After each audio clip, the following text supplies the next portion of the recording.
Chronocognitive anchor?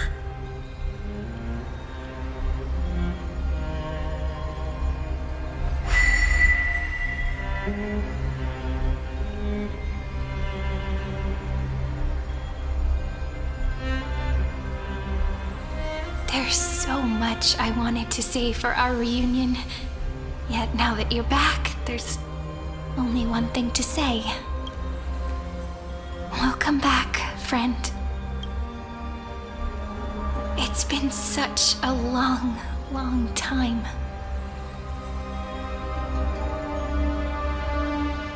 You must be really confused right now, aren't you? So much has happened in Emphorius while you were gone. But don't worry. The Deliverer can't afford to be lost, no? Now, please follow me and turn the pages of time and hear the words everyone left for you. I'll tell you the story of this 1000-year journey. That way, it won't just be my memories alone. Cyrene, you can't hear me?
Scenery of the past has resurfaced. Time flies. 200 years have passed since the Deliverer's fall. We had to return 3 core flames of Law, Romance, and Ocean to stop Lygus, but even so, Terravox has fallen. The 2 geniuses vanished without a trace, and Zeridra embraced her fate. At this rate, Era Nova will come, and Emphorius will fall into the destruction. It seems the key to rewriting the end once again lies in the core flame of world-bearing. According to the instructions left behind by those 2 geniuses, we must get it into the Deliverer's hands, no matter the cost. But how? We need to find a way to hide the cool flame. And we must buy enough time to keep Lygus at bay. About that, Rini might have some good news. She had that dream again last night. But the Titan's voice was clearer than ever this time. She said, "Pass the flame into the future." Is that a prophecy from Orynyx? She She chose to side with humanity this time and hide one of her kin's core flame? It seems Amphorius's fate isn't sealed just yet. You're right. History has changed. Humans and Titans are both giving their all to keep this world going. Perhaps a relay across the ages is finally about to begin somewhere out there. Unfortunately, life will never go smoothly. Leiden's army is already at our gates, and their commander, that Lycurgus, he's right outside Akama. Light calendar 3960. Saridra, under the pretense of a campaign against Vagusa, sacrificed 500 Chrysos heirs to complete the trial of law. This tragedy shook everyone in Amphorius. That same year, Saridra the Imperator was assassinated, after which Aglaya the Goldweaver took command. Thus began humanity's second flame chase journey, a path hanging by a thread. Come, this way.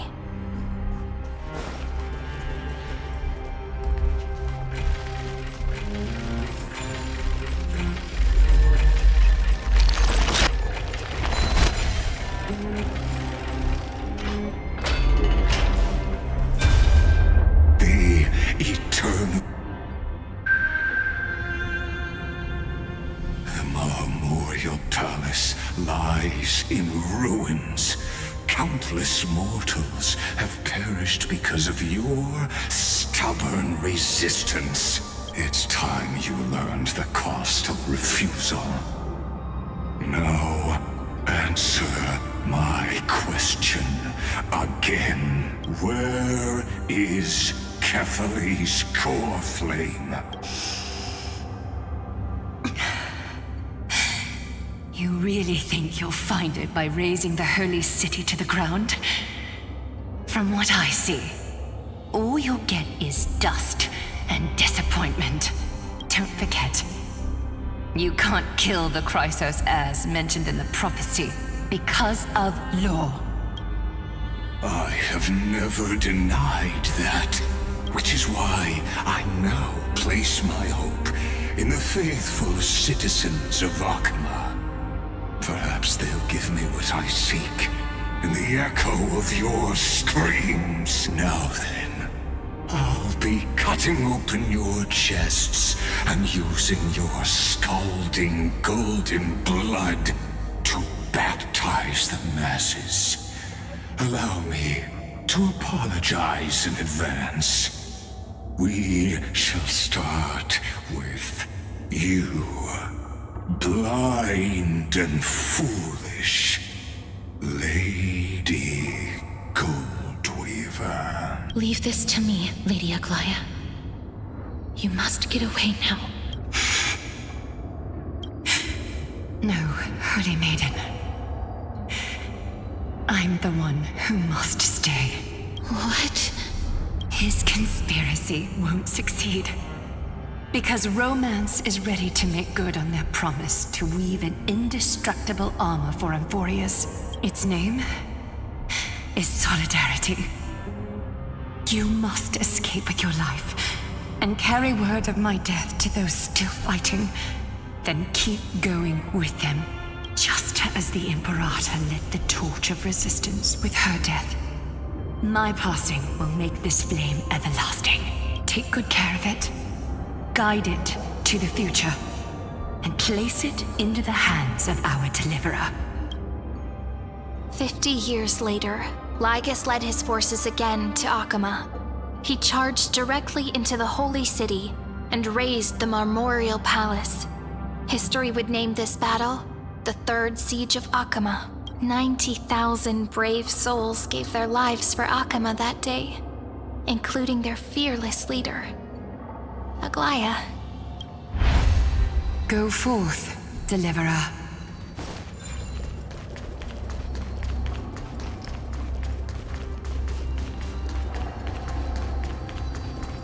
Go.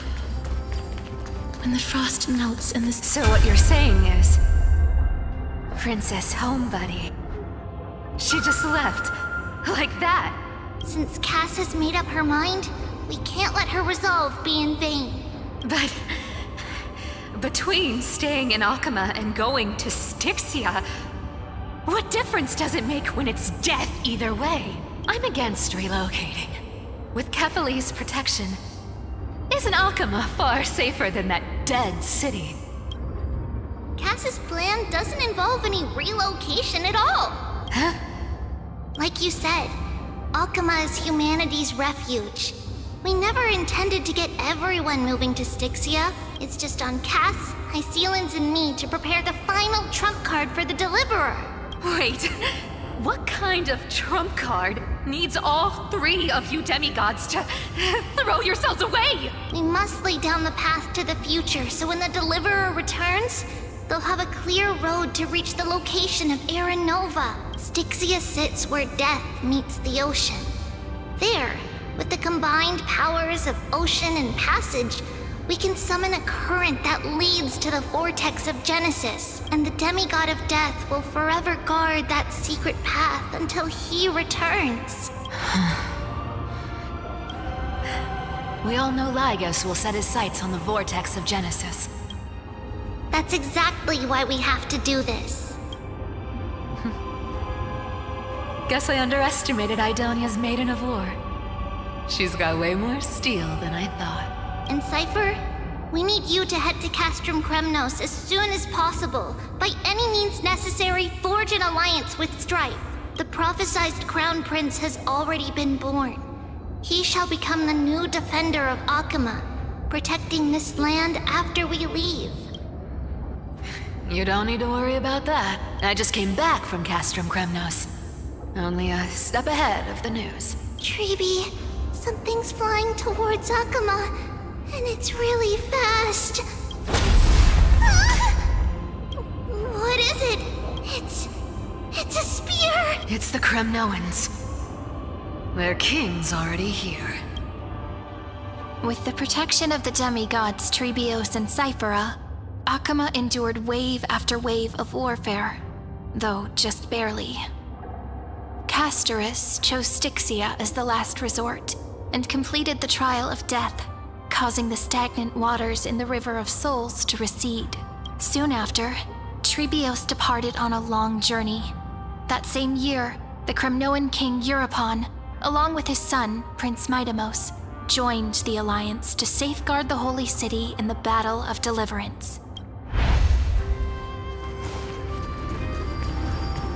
Go on, and see you tomorrow.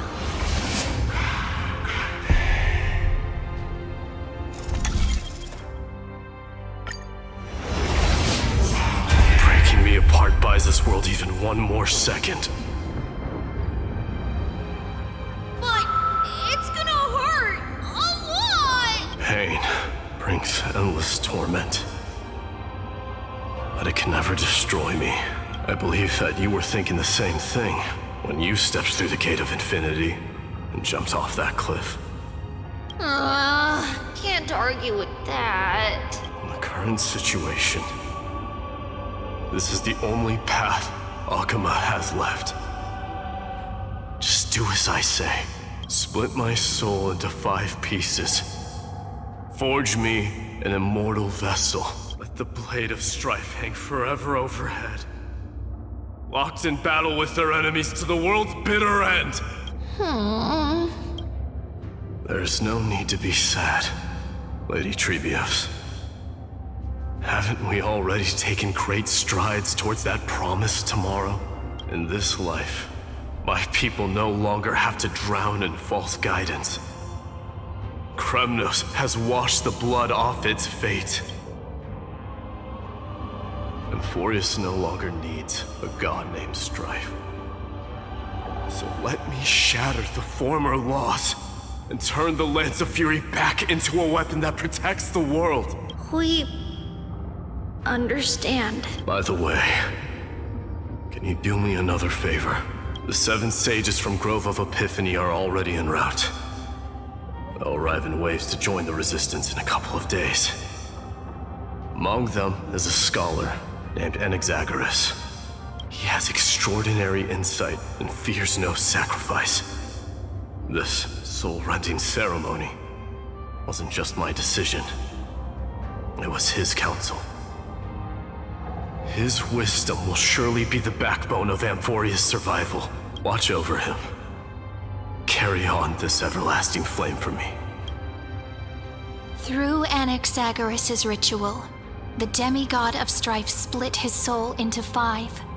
Courage, honor, tenacity, sacrifice, and reason. Each sealed in blood crystal and cast into battle. The people held a 10-day funeral to mourn their fallen god king. And through his sacrifice, humanity was granted 200 years of peace.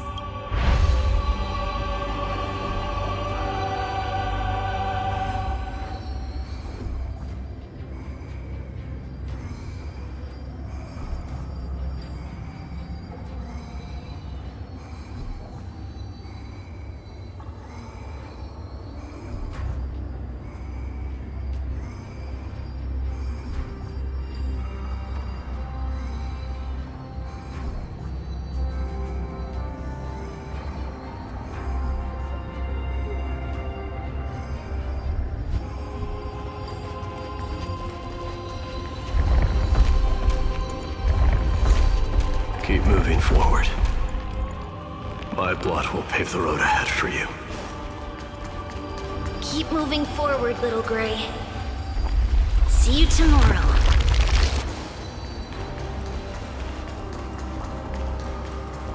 That seamstress wasn't wrong when she said a lie needs more. Reason and trickery. Never thought we'd be the pair to finish this final setup. Can't catch that Tin Man without your little slides. Besides, this is our last shot. Not the time to be picky, right? Don't oversimplify it. Lycus just found out Akima's been an empty shell for the past 50 years. He's bound to be furious. At this rate, he could have done anything. That's exactly what we want. Rage blinds even the brightest minds. Doesn't matter how much of a genius he is, the principle still holds. Once he storms into the council and confronts me head on, you trigger your alchemy with a boom and turn him into a caged beast. Easier said than done. You still have to pass yourself off as the deliverer without anyone catching on. And you really think a human alchemical array can bind a godlike being? That's just nonsense. What? Getting cold feet? Or you just don't believe in the almighty worth of the demigod of trickery? Just tell me straight. Can you do it or not? Of course I can. And it'll be child's play. But I've got 2 conditions. Since this is the final act, if we're doing it, we go all in. No half measures. Oh, I'm listening. First, shift the battlefield to the vortex of Genesis. It would be more convincing if the deliverer were to appear there. Besides, the vortex is cut off from the world. No place in Amphorius makes a better prison. If you pull that, wouldn't our deliverer have to face tank Lygus as soon as they come back? That clash is inevitable. All we can do is create more chances for him. And that's the second condition. The vortex belongs to Fagusa in the first place, remember? And there happens to be a demigod of ocean among the few survivors in the world. Lupai Sealand's in. Let her join the final act. I'll transmute myself into a philosopher's stone and embed myself into the formula. And when the time comes, she needs to shatter me and scatter that stone's ashes into the ocean within the vortex. I guess people weren't wrong when they said you're insane, Grove Boy. I've got no idea how to outwit a reclusive genius. But making an anti-Cathiran suffer? The demigod of reason has 10,000 ways to do just that. And what I just mentioned was one of them. So what exactly does your formula do? Now that would spoil the climax, wouldn't it? By now, Hyacinth must have completed the Sky People's ritual.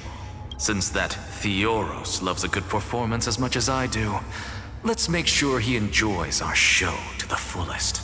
As for how the Deliverer will complete the Era Nova, well, that will no longer be our concern. It was the last battle known to the world, initiated by two demigods least suited for war. In the end, reason and trickery kept their word. At the cost of their lives, they sealed Lygus within the vortex of Genesis, where he remains to this day.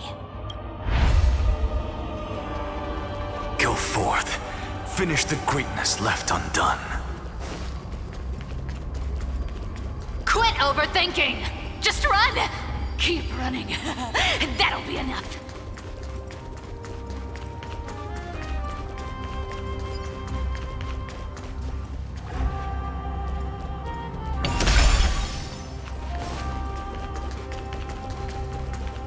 Irie, it's dead quiet here.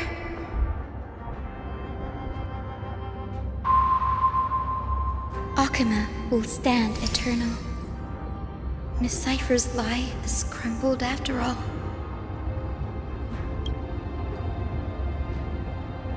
But it's all right, because all of us have fulfilled our purpose by now. When the Deliverer returns, no matter where he is, sky will turn clear, and a rainbow bridge will rise, carrying him to the final battleground. Sairi, this arduous relay is finally nearing its end.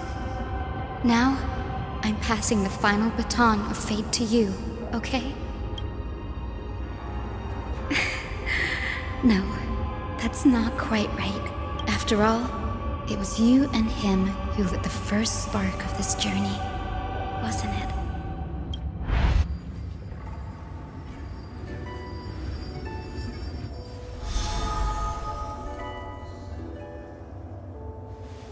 I'll tell you the story of this 1,000-year journey. That way, it won't just be my memories alone. And I'll share the moments I spent with you with everyone. That way, the path we walked becomes a memory shared by all. People will know that there's nothing left to chase. Amphorius has already welcomed the dawn foretold in prophecy. Just like I said, this won't be harder than the last time, right?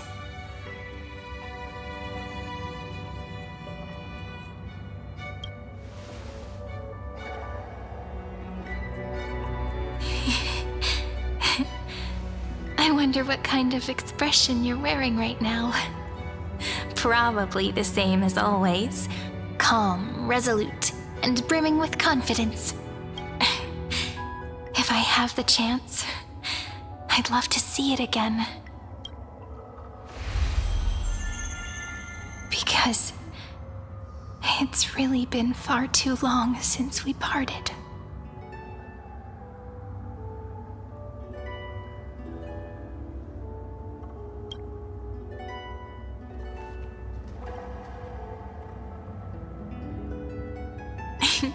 Someone as sharp as you must have realized by now that this isn't reality, but a maze of time.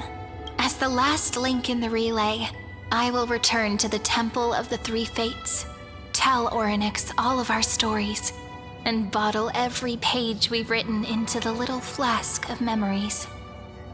And then, may it set sail in peace, drift down the river of time along with the core flame of world-bearing, reach your side, and lead you back to Amphorius. Just like the first time we met, right? Even though this cycle has no demigod of time, time has always stood on humanity's side. This is the only way to make sure that the Era Nova won't happen before you return. And the only way I can safely entrust the completed final flame chase journey to the Deliverer's heart. After all, The new world will be born from your memories, and the protagonist of this story mustn't be absent.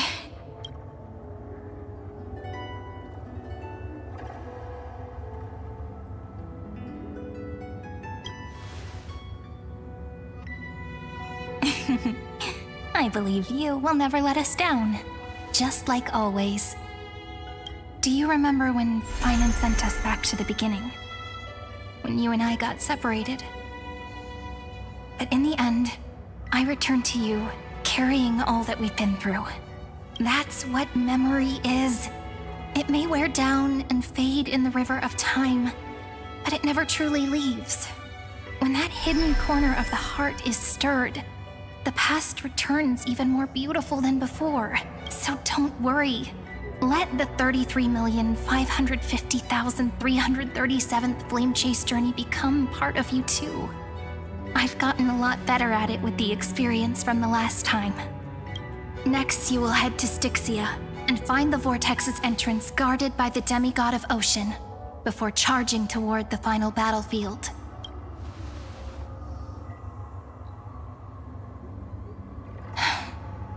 Don't worry. I'll be with you. All of us will. Even Finan. We'll stand with the Deliverer. So say a short goodbye, then set off, just like we promised at the start. Toss away all unnecessary worries and troubles, and bring our smiles and determination into tomorrow.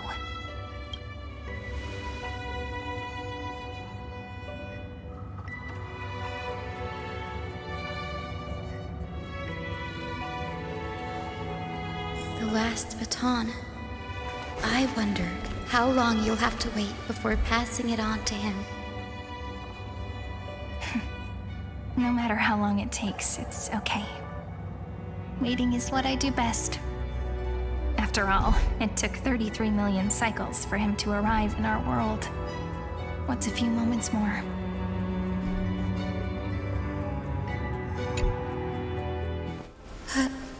Sairi, what if you wait and wait, but that hero never arrives?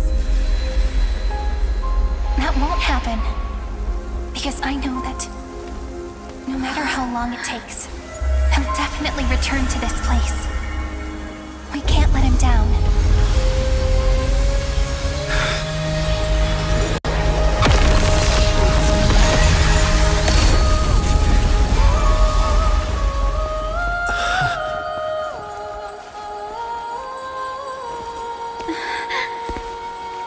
Sky shall rain rays of dawn for you.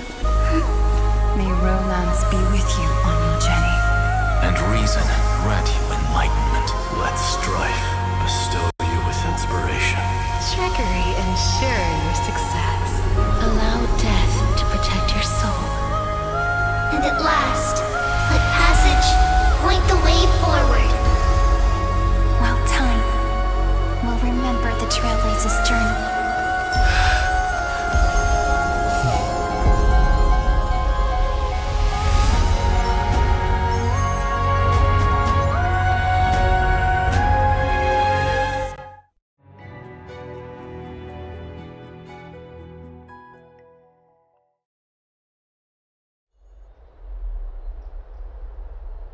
Is this Styxia? What happened to this place? I need to find the entrance to the vortex, guarded by the demigod of Ocean. High Sealance. Is she still there? Long time no see, Trailblazer. Generation after generation of Chrysos heir heroes have tried to defy fate with their blood and tears, either voluntarily shattering their souls or waiting in eternal solitude. But alas, fate can never be defeated. Reason and trickery may bind my flesh, but my will shall never fall silent. So the demigod of ocean, the Dux Gladiorum High Sealens, sought to bring me into a fantasia with her voice and drown a genius in slumber. But alas, it was all a hopeless dream. That warden fell before I did, due to erosion of time, while her prisoner remained unchanged.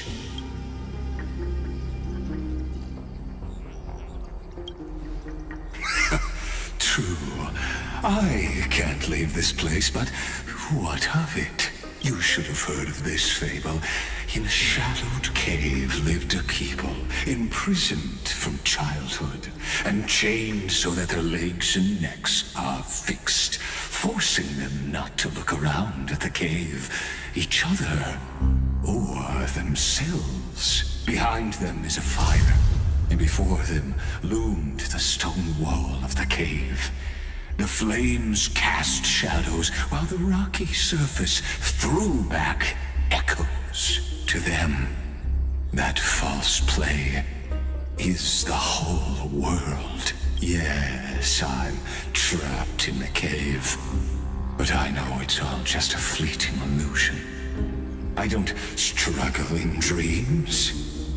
I wait, and now my deliverer has come to defeat me and save this world that never owed you anything. Oh, you'll need to awaken the singer here and unseal the prison called Vortex of Genesis. You'll be the one to unshackle me and bring the cave crashing down. Of course, I don't mind waiting a little longer. Let me guide you through this next illusion.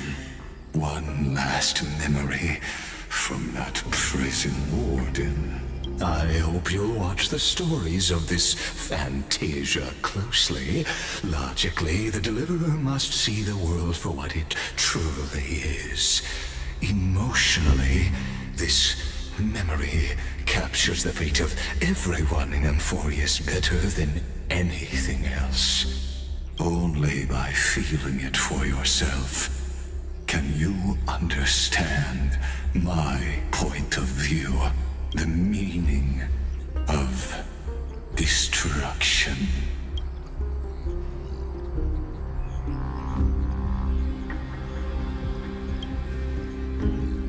To your unshakable resolve, I salute you.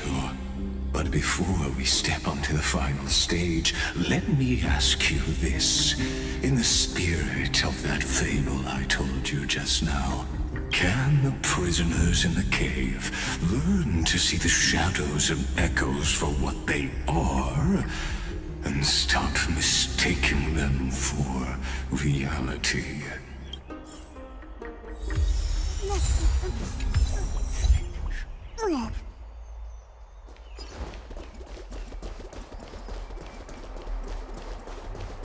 Look, the fire projects the face from her memories. An actress upon the stage of this play. The dark tides flood the sea, and our kingdom teeters on the edge. Fear not. Our queen has gone to the borderlands. She'll quell this calamity herself. This is the scene when the Chrysos heir of ocean was born. She was once of a Titankin race named Sea Sirens. At that time, Kozlana had suppressed the Black Tide's rise, but he was unable to remove Iron Tomb from its roots. The Black Tide still roiled in the depths of the world, and the kingdom of Sea Sirens was the first to face the destruction head-on. Listen, I heard Electra's voice. She's calling to us. Let's go. Her voice carries the Queen's command.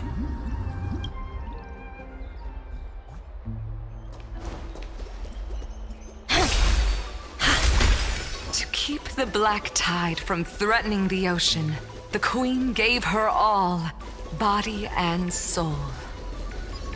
Born of the Queen's chalice, she bore the deepest blessings and inherited supreme divine power.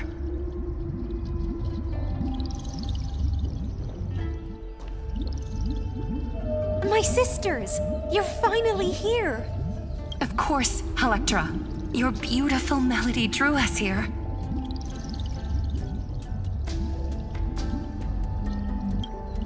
Her true name is Electra. This is a reflection of her former self, clinging to the past with aching defiance. The Queen summons us. She must be near exhaustion. The Black Tide will soon enter our borders. Then what do we do? Will our seas fall to darkness and terror as well? Don't worry. We shall lift the chalice in her stead to catch the Black Tide, and stand together to safeguard our realm and its people.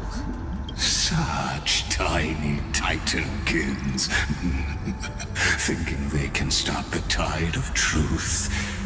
How naive.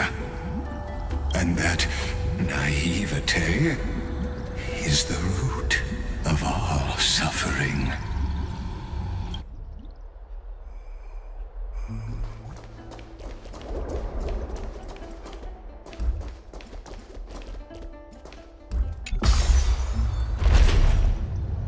The Queen's palace lies just ahead. Even her once graceful form is now tainted and drowned in dirty mire.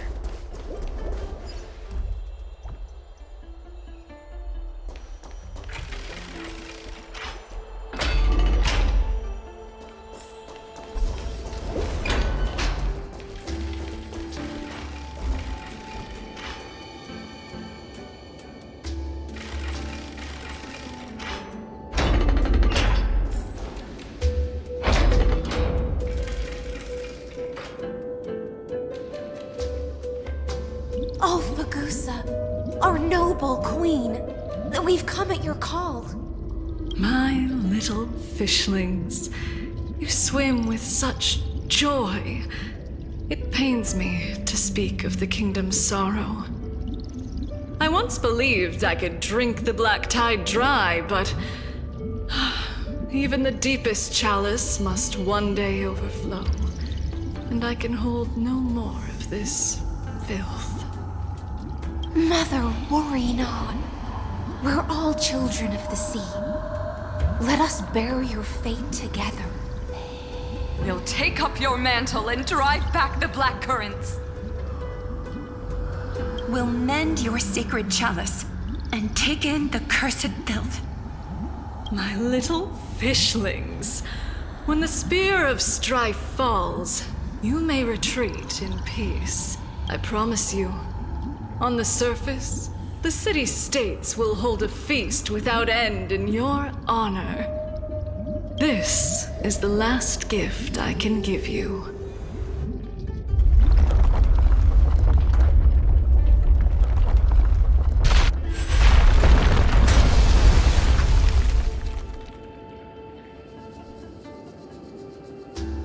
Fagusa sank into the abyss. With the chalice shattered, their intoxication spilled into the black tide, birthing the first madness in Amphorius. Sea sirens followed one after another, hunting for the Titan's fragments, until their flesh decayed and their bones crumbled, all for the promised final feast.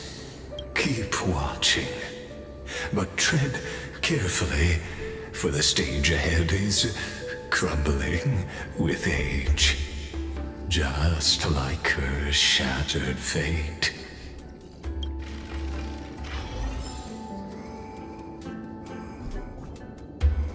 Clinging to the past. past only blocks the road forward. Why not let time build a bridge to the future?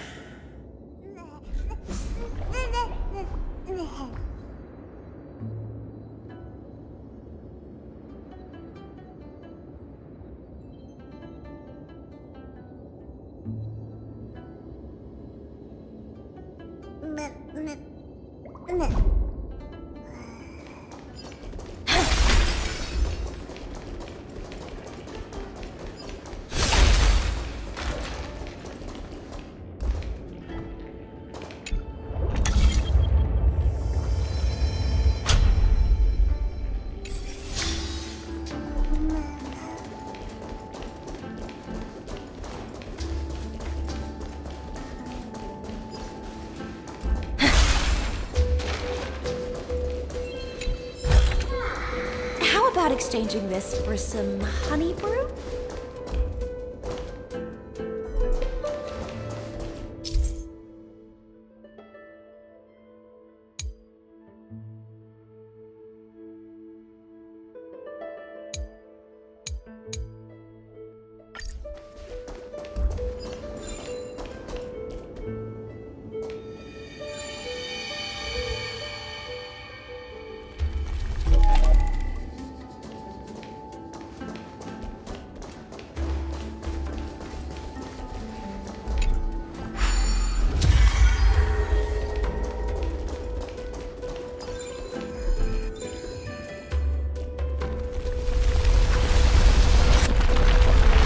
The chandelier is still giving way.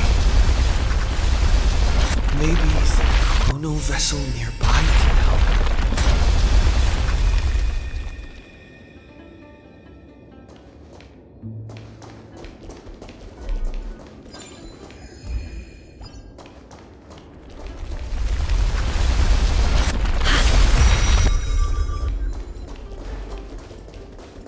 Your wisdom far surpasses even the bounds of reason's model.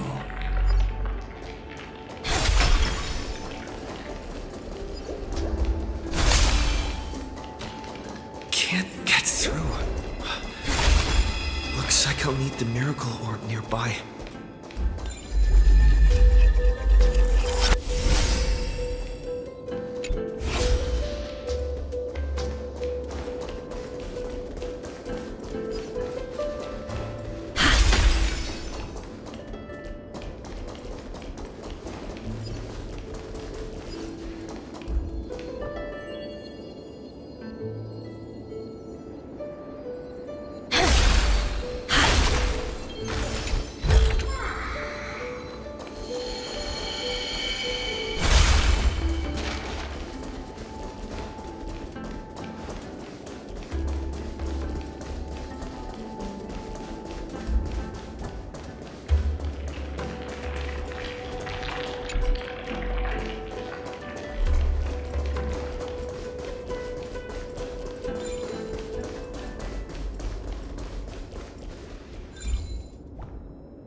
Long ago.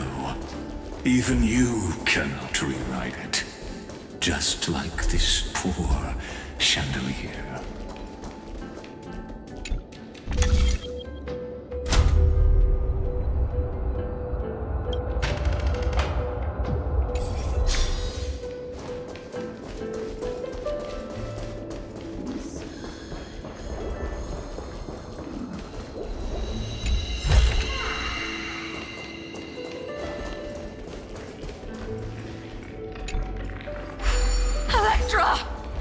The fiends have gnawed my tail. I can no longer swim to the far seas. Electra! The black sludge has soaked my fins! I can't dance with you anymore! Sisters, don't give up. Remember the Queen's promise of a feast in the city called Styxia. I haven't forgotten. It visits me in dreams every night. I dreamed of a shining city, its lights piercing the deep gloom of the seabed. I dreamed of children placing garlands on our bone horns, and poets praising the sea sirens for shielding the world. But what a shame. We can go no further. Please, sing to the humans for us. Sing of the deep sea's legend in our place. Feast from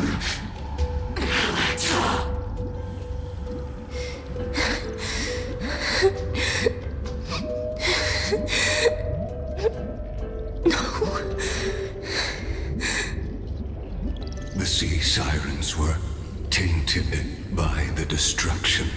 Their flesh rotted away. They became the black tide creatures of this cycle. Farewell, sisters. I'll finish this last task,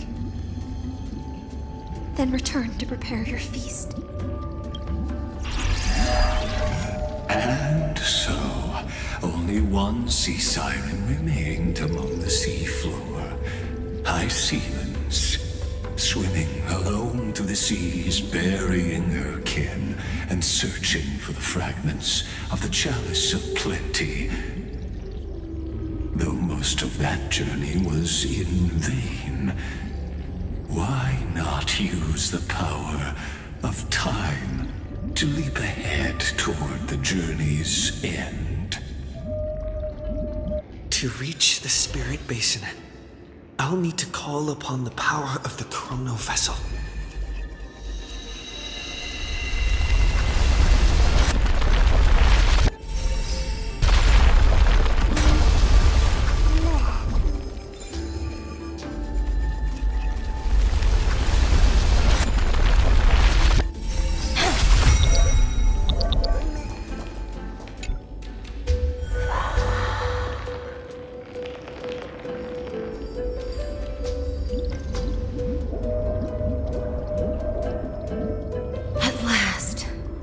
The chalice of plenty is whole again. The lance of fury emerges from the river of souls, and the gods reclaim their duty to hold back the black tide.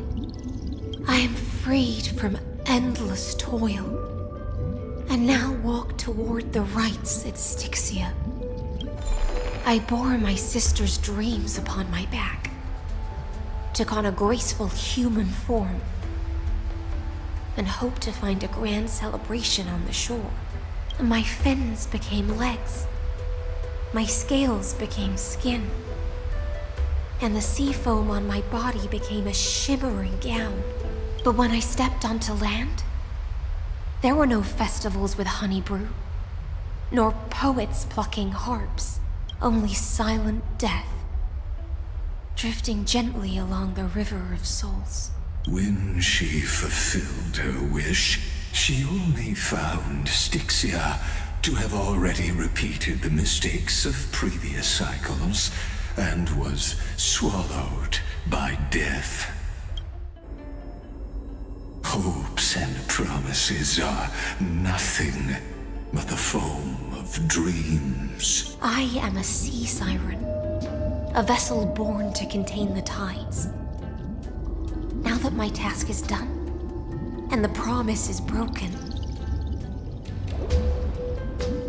how am I to go on in a world drowned in shadow? Fagusa, my noble queen. She evaded my questions with drunken stupor. She told me a grand feast awaited me in the surface world. So I wandered lost, groping through the dark. The feast she spoke of Where is it? Lonely Blade, I shall grant you everything you seek.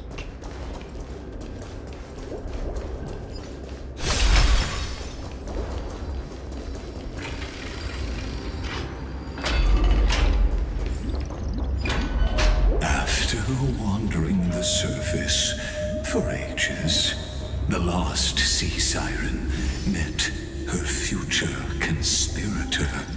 You quelled the wars alone and forced strife into retreat.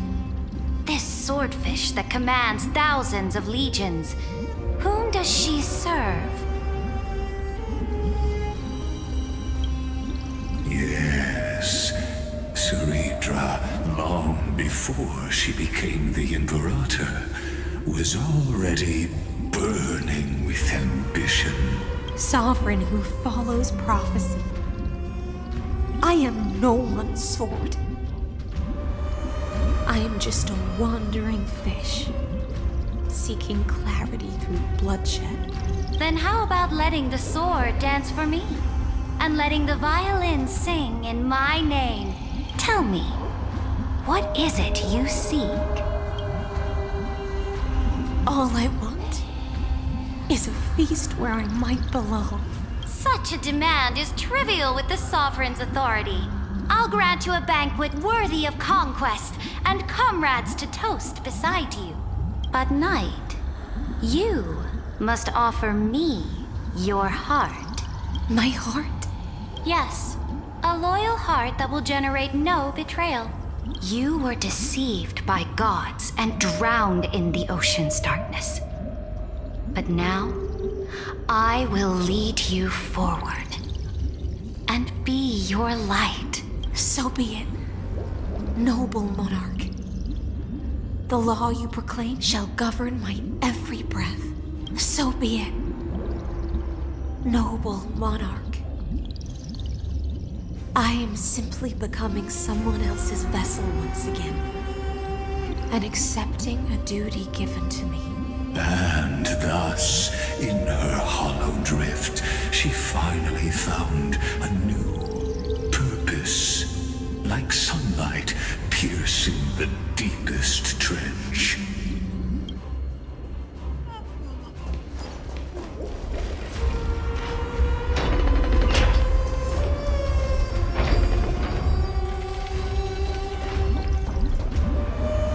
Noble monarch, I've cleansed the foulness from the road as you commanded. My blade, you've helped me ascend and take the crown. Ask, and you shall have your reward. What I desire is the same as before. A feast. Look, I've prepared you a grand banquet. The finest honey brew and tributes await. Fish are drawn to light by nature, for the deep sea knows only gloom. Now I found a flame. It may scald and burn, but it's the only light. Come, let us join the feast. Perhaps the path forward lies hidden among the revelry.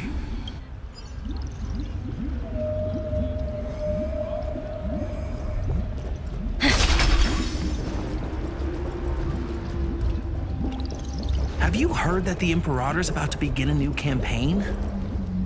My faithful subjects, tonight's feast is not just for the past. It's a toast to the future! Born from our golden blood is an unstoppable colossus. Our iron beast to trample the universe! Great monarch. I've heard the universe teems with great threats. Can we truly remain invincible? Fear not. Before the troops of the destruction, such rabble is no more than cosmic dust.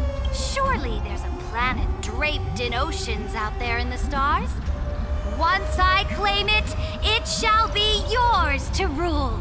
And to the rest, your triumphs will not go unrewarded. I promise you a new age, free of fear. Now, raise your cups to our conquest among the Sea of Stars! Sea of Stars! sea of stars! Conquest among the sea of stars. What a grand vision. Yet, to the siren night, only feasts still stir her heart. Come now, join me. Witness the end of this futile dream. Where's the way out of this illusion? Come quick! Let's celebrate together! I've saved the finest brew! Come taste it with me!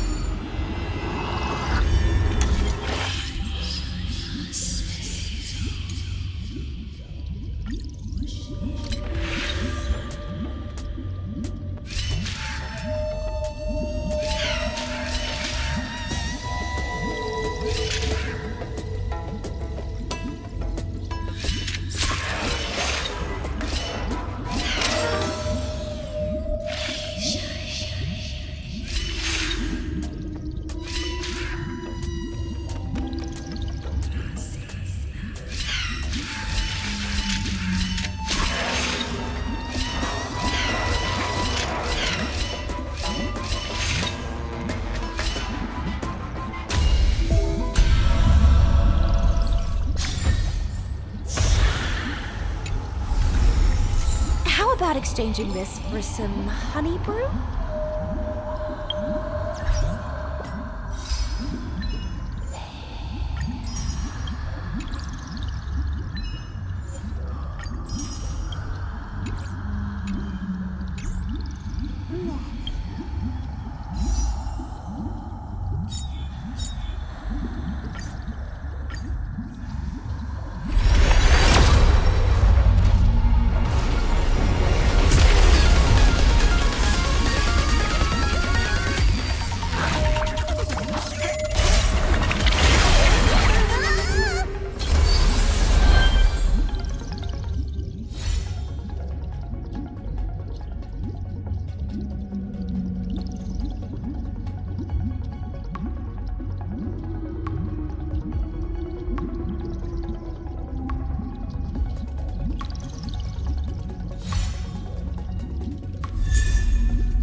Say bye to breathing.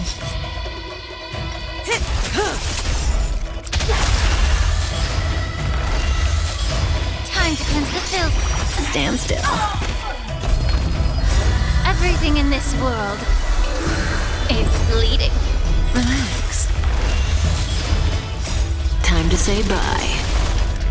Boom.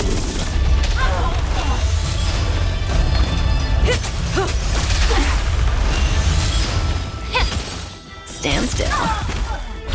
Think with me. Relax. Time to say bye. Boom.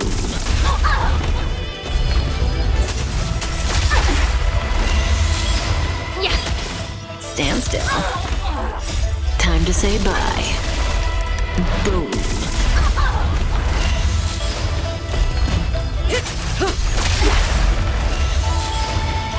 In the abyss's revels, your cries rise.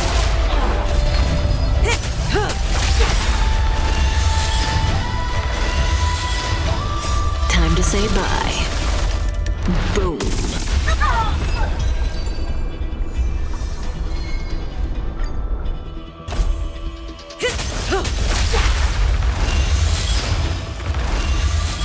Be of your body and mind. Relax.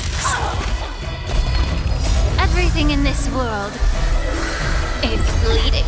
Stand still. Time to say bye. Boom. Beneath the waters lies an endless abyss. Relax.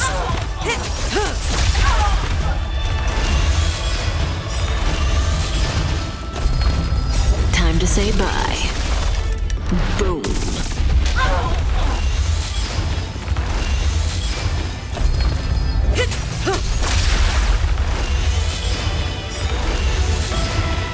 In the abyss's revels, your cries rise.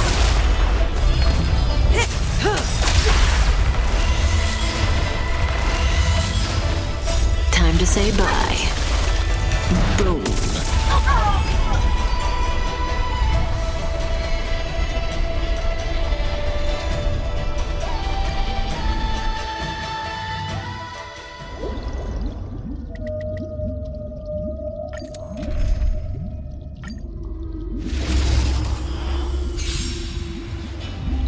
May as well kill them all.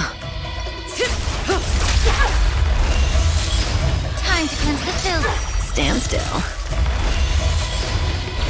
Think with me. Relax. Time to say bye. Boom.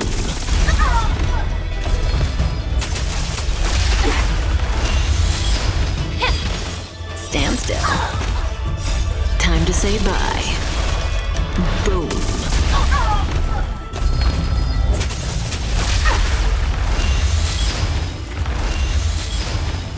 In the abyss's revels, your cries rise.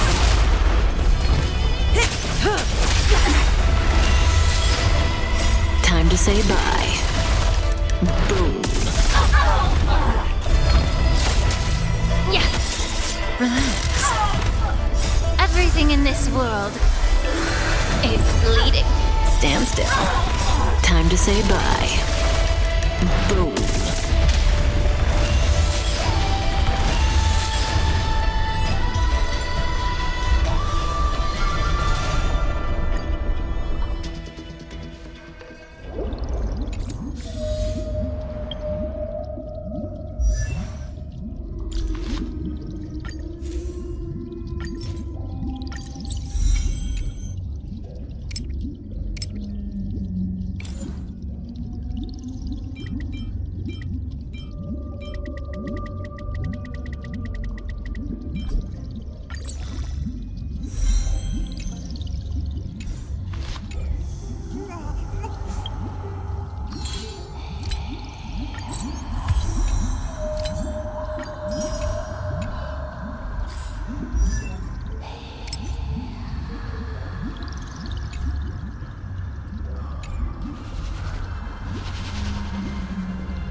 Noble knight, you are truly a blazing spark.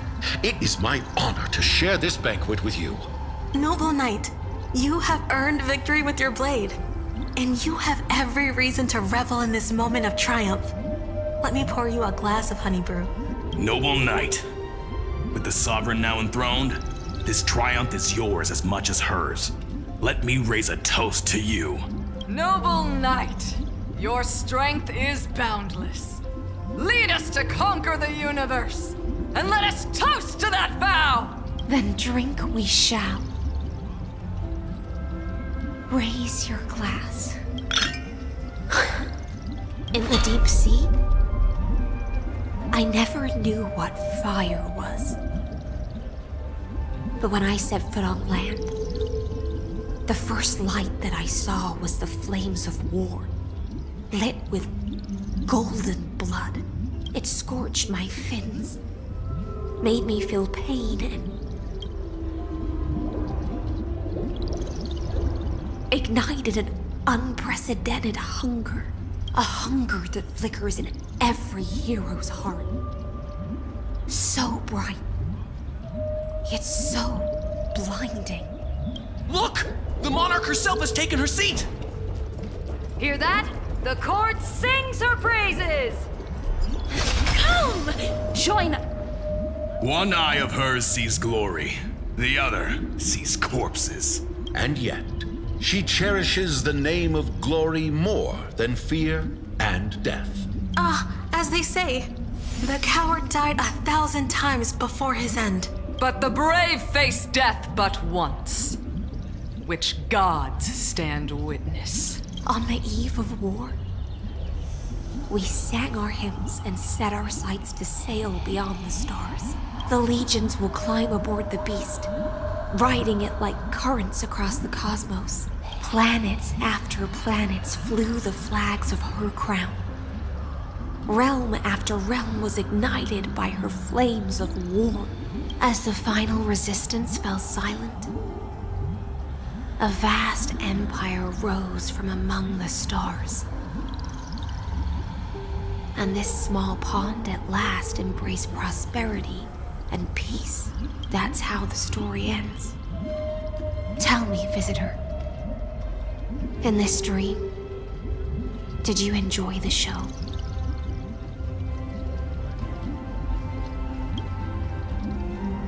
Not sure which way to swim? It's okay. It's time for me to wake up from this drunken dream.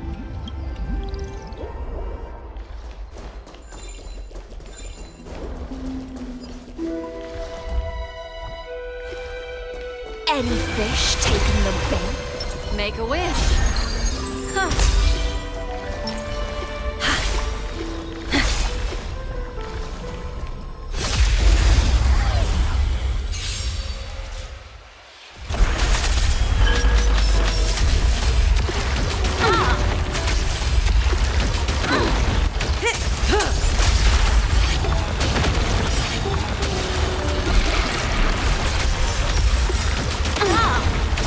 Beneath the waters lies an endless abyss.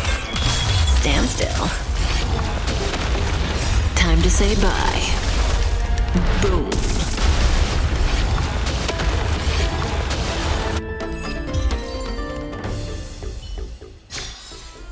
The delightful feed ends, for now. Will it too be marked by the scent of the seafloor years later? The Imperator is dead! People once cheered for my ascension. And now they cheer for my fall. The cosmos. The battlefield that I cannot reach.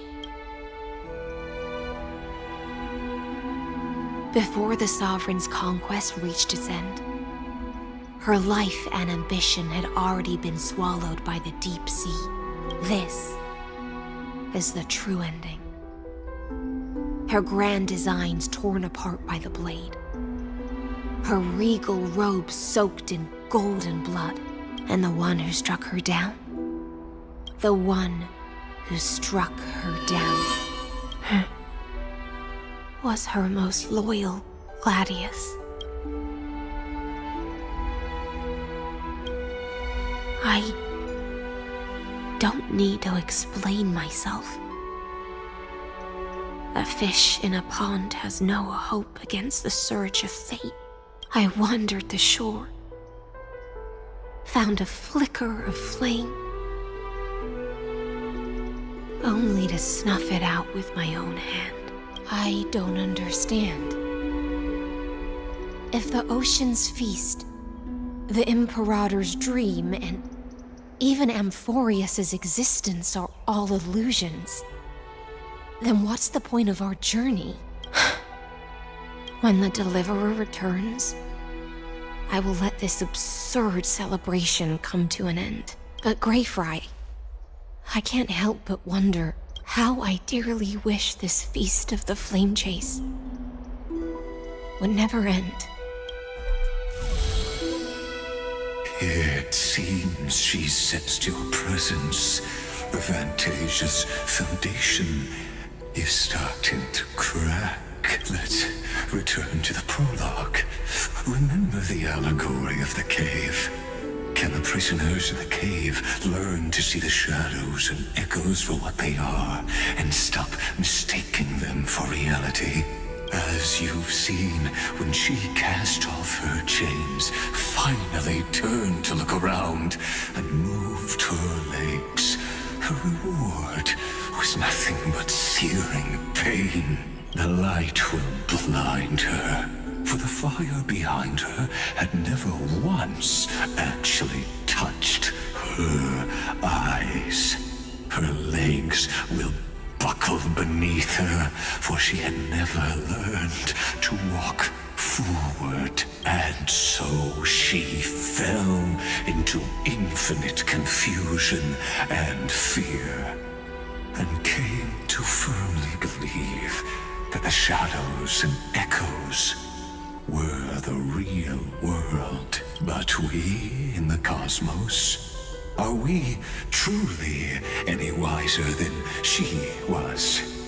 No, nameless one, fateless one, ask yourself this. The paths you tread, the eons you worship, everything you've trailblazed with your own hands, could it all be someone else's projected shadow?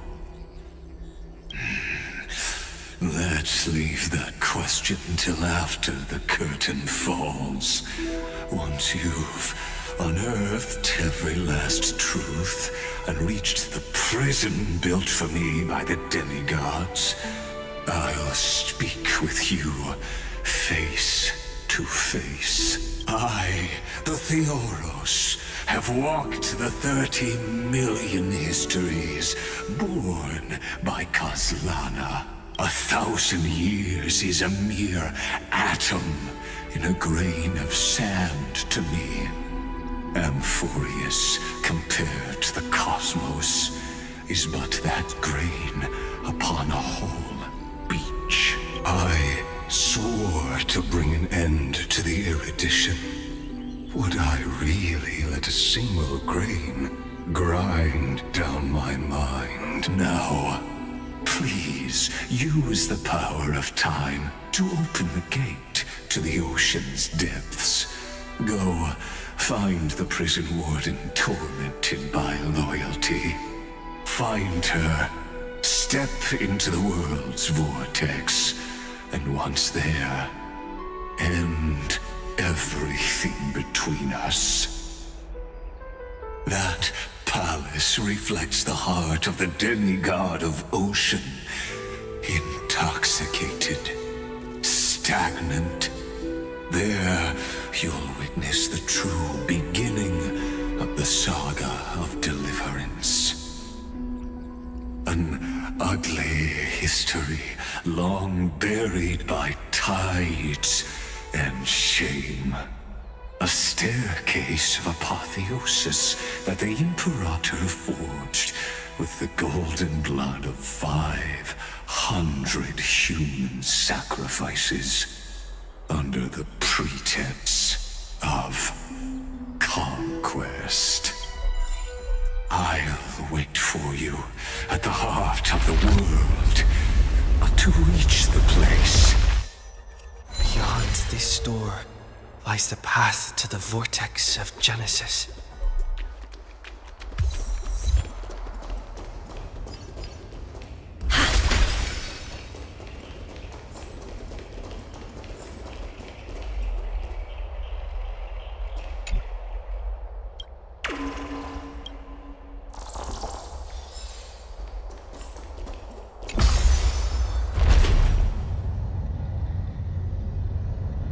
Now step away from this false banquet.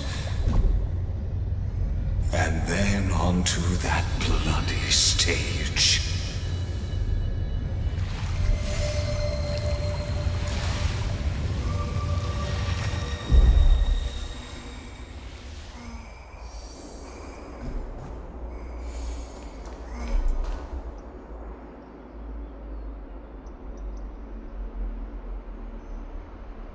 The palace that worshipped the ocean, the sanctuary connected to the vortex, was also once the battlefield of the first flame chase.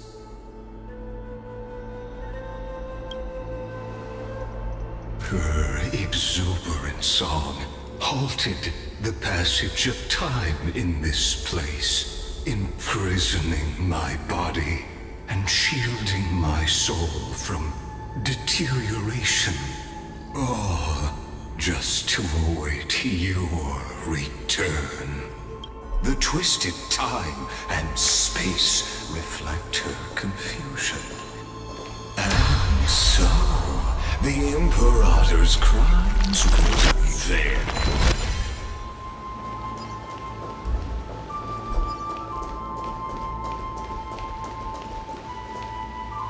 Stay away from Apollonius! This cup of honey brew. What a sweet aroma. Run, Virginia. Dux Hakalithist! We can't give up here! Love steeped in death. How delicious.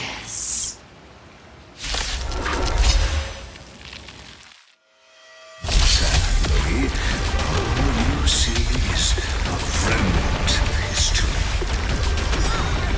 And your interference is just another equally futile echo.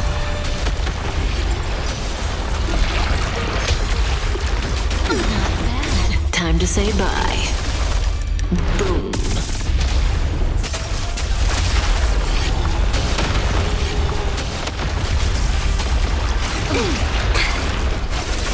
Mind your manners, be intoxicated. Relax. Time to say bye. Boom.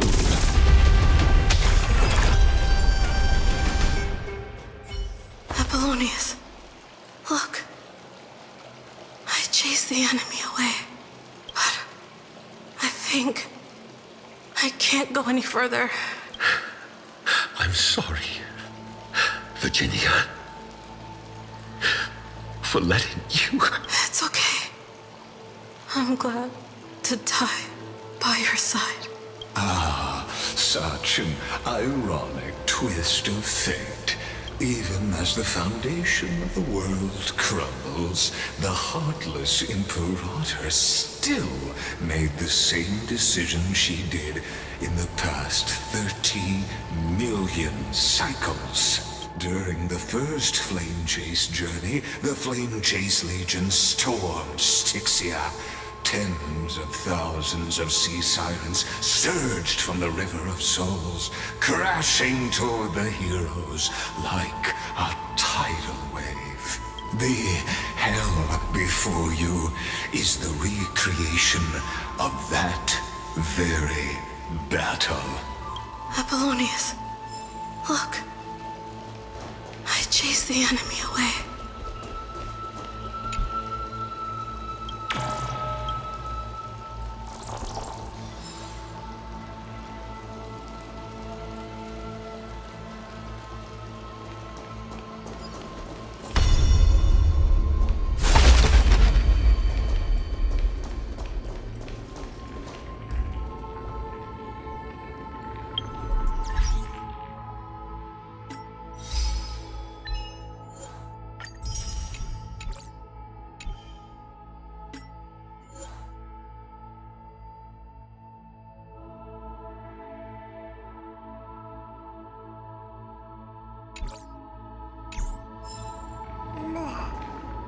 A painful past, yet hidden beneath a veil of joyful song. Ah, 2 discarded data clusters waiting for someone's return, it seems.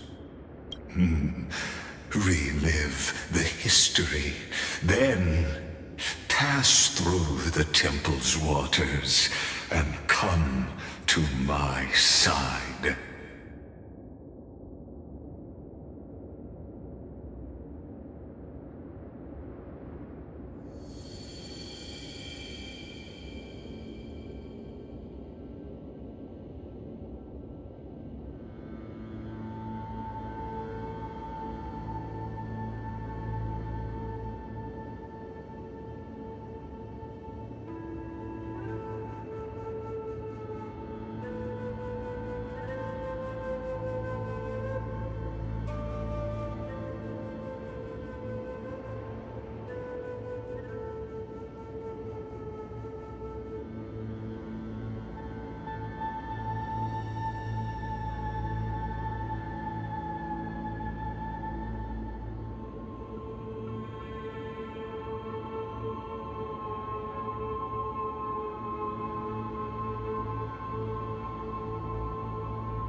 Isn't that the Deliverer?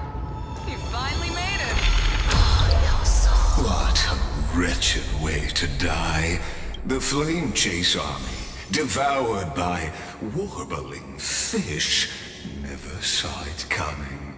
Look, the cruel Imperator and her Knight Commander, the pitiful Warden. What a perfectly matched duo of test subjects. Their hands drip with blood. Golden blood. Raise the bridge and cross the river of fate. This path of the prisoner is far from... Imperator! Imperator! Did you see my gallant deeds, Imperator?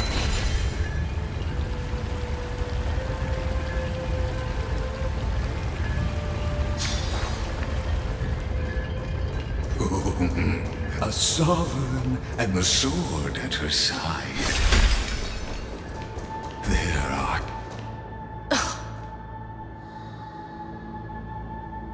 Imperator, why did you...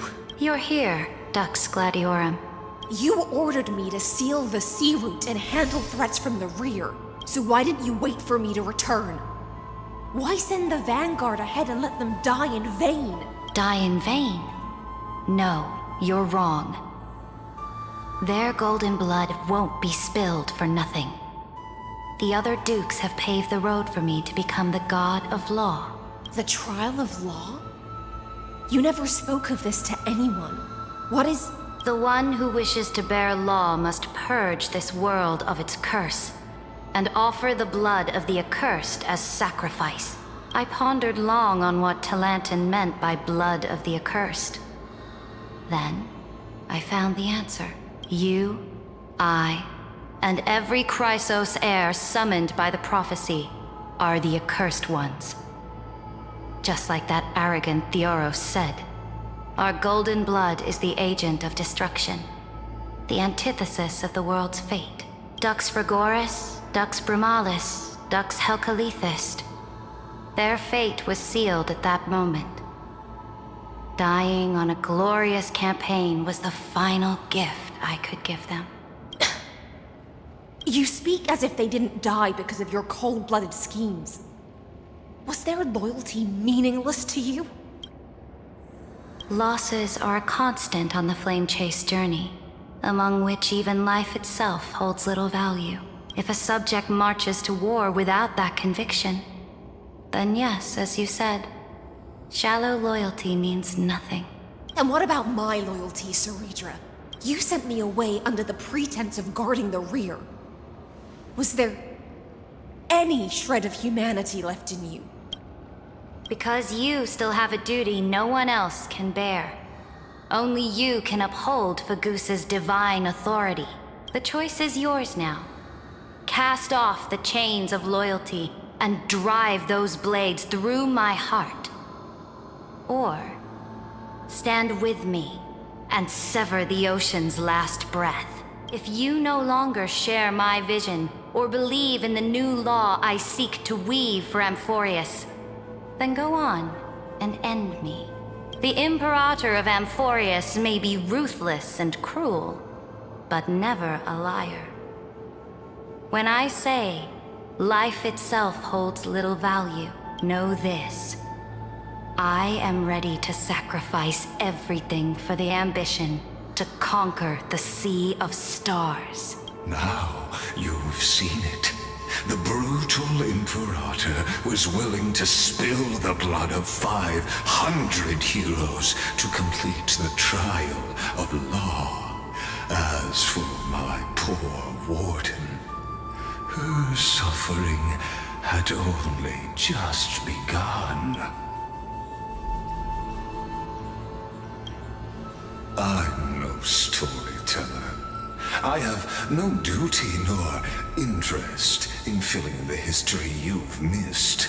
I just want you to witness the monstrous choice the Imperator made before the Chrysos heir turned their blades against me.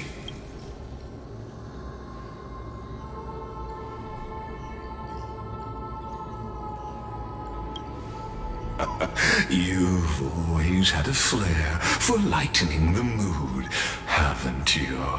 I gave up on using words to solve conflicts 2,000 years ago. But I won't squander a chance, not even a sliver of one. If there's even a crack in the walls of your conviction, then my victory is already assured. Now that the past is settled, let's turn the page and bring time back to the present and dive deeper still until we reach the very bottom of the abyss.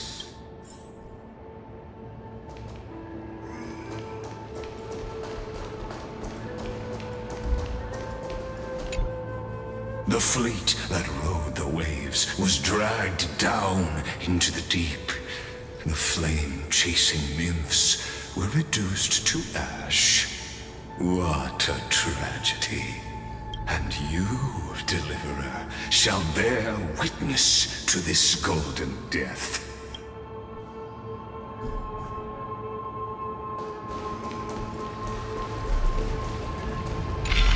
Is the path ahead underwater? I need the Ornyx orb to bring back the chrono vessel from the past.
deliverer? You finally made it.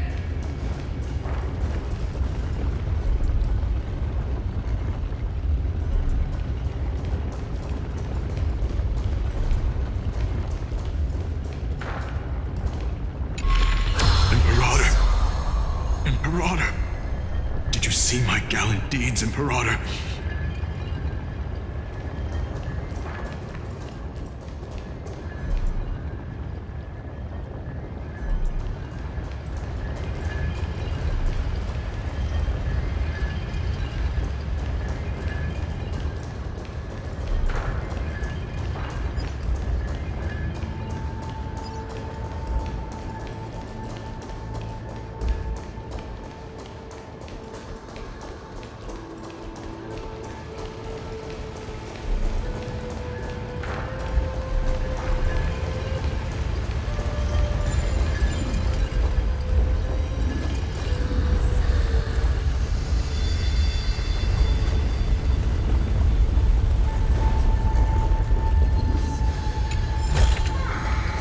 About exchanging this for some honey brew?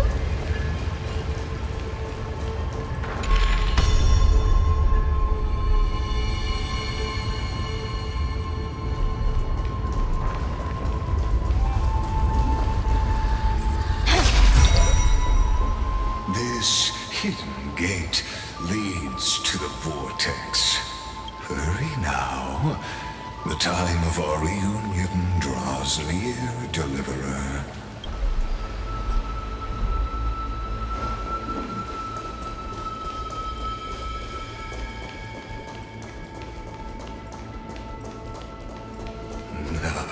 This cruel journey will reach its end at long last.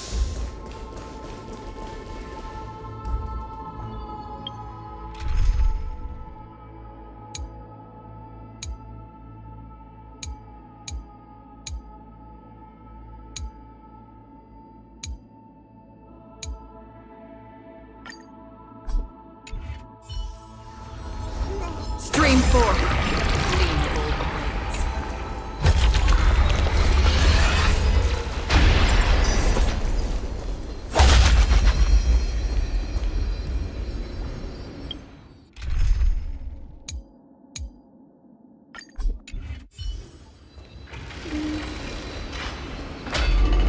You've been silent a long while, Dux Gladiorum.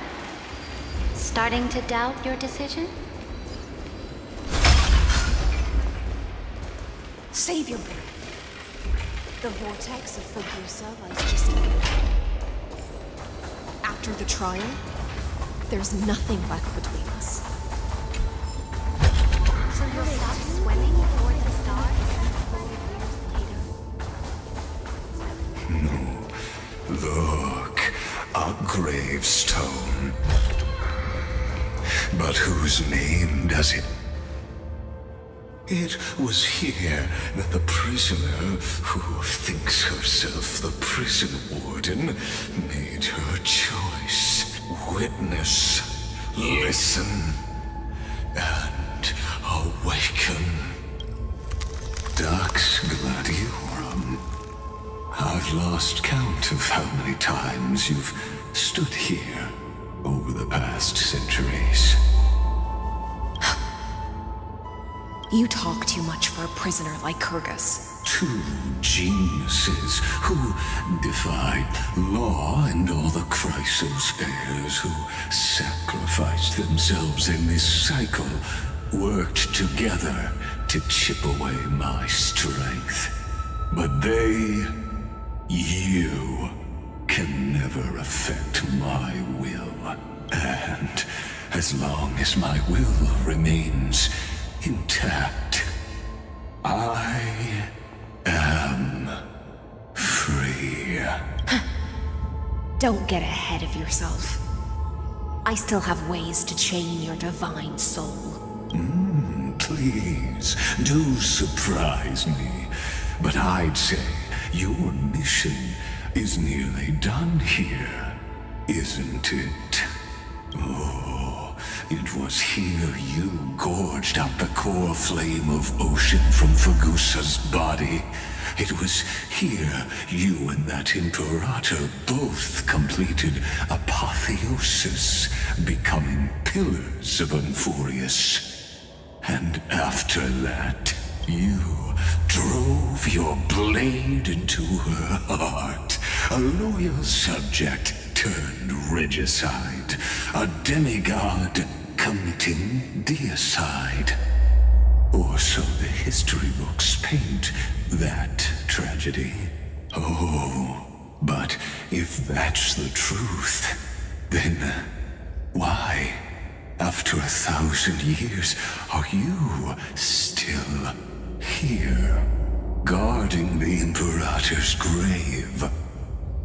Still bound by loyalty. Come to think of it, perhaps I'm not the only one imprisoned here. Your calm does stir the rage in me. As if the one paying the price here isn't you, but us. The ones who lost everything. That's only because I've waited 13 million lifetimes for my vision to be realized. Countless millennia. Loneliness never once showed me its fatal side. In fact, for a prisoner of the cave, it's more like an old friend. One that helps me think. But you're different, Dux Gladiorum. Loneliness has crept from the silent depths, sinking its claws into your mind. Bit by bit, it's peeling you apart. Will you regress into one of those lost mad sirens? Oh, what a shame that would be. You're right, Lycurgus. Loyalty, curse, the fall of my kin, and this endless waiting. These shackles are too heavy for a fish that cannot perceive any light. I can't break free of the whirlpool that's pulling me under. Nor do I have the unwavering resolve to force myself to wait for that person's return, as everyone hoped for. Oh, deliverer from beyond the sky, my executioner. How much longer until he arrives here? Or will he ever return? I don't know. And I doubt anyone does. Then, what will you do?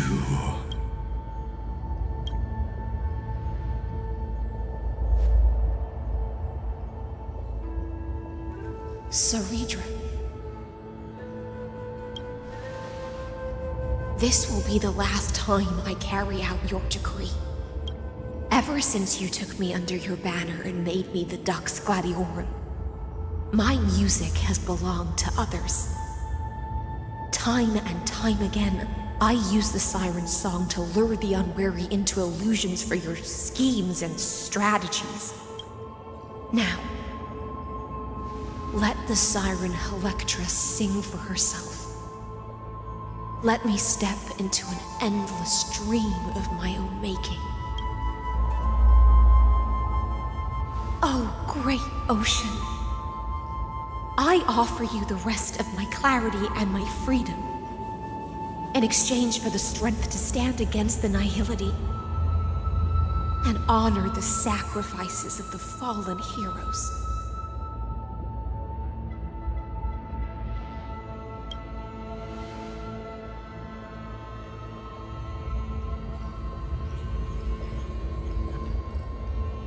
Greyfry, deliverer from beyond the sky.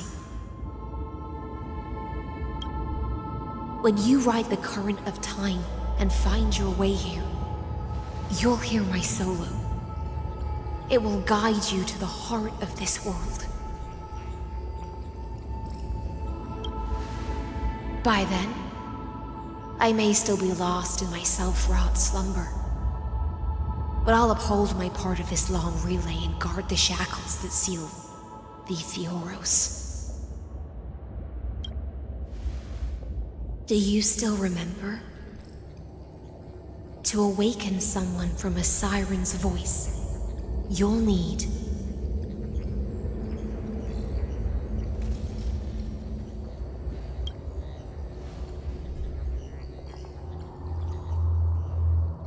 the gift I once gave you.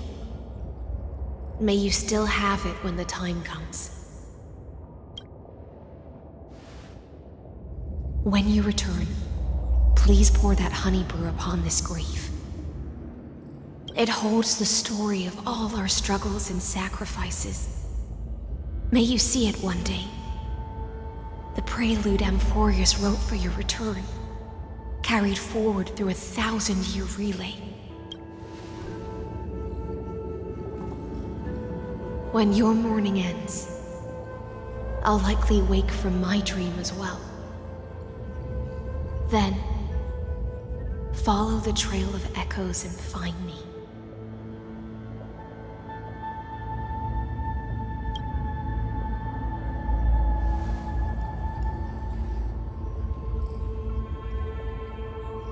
And together, we'll bring judgment upon the sinner who defiled the erudition.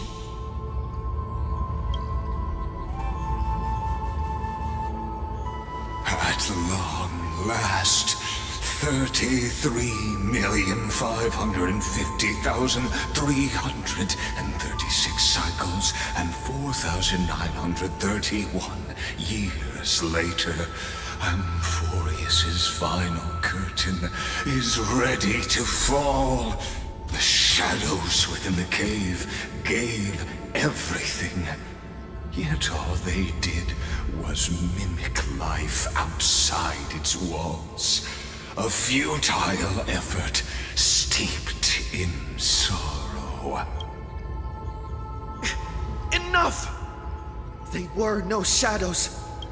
Everything they did shattered the darkness of this cave and unearthed the core flame of Trailblaze. And now, with that core flame, I'll light the dawn of Amphorius! Do you still choose the will of the paths as your answer in the end? I do not agree with that answer, but I respect your tribute to them. Allow me to take back my earlier words. As an apology, and in the name of Theoros, who saw all destinies in this world, let me join you in mourning. Let us bid farewell to the heroes who sleep here. And then let us face each other and decide whose flame will rise with this new dawn.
Virginia, Apollonius, Seneca, Labienus, and Ceridra. Through a brutal sacrifice, they lit the stars of law in this world, propelling Amphorius's fate forward In the shimmering mirage of illusion, they entrusted their dreams to ride among the stars to the hero yet to come.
Aglaya, Trebios, Mightymos, Castoris, Anaxagoras, Cyphera, Hyacinthia. In a relay spanning 1,000 years, they stood against enemies far beyond their strength and won a bitter victory through what seemed like futile resistance. And in that same 30 million cycles, also marked by futility, they remained steadfast in fulfilling their duty to the experiment, unchanging, unwavering. Let this be the end of mourning the fallen. At last, allow me one final toast to the lost prison warden, a prisoner bound by loyalty.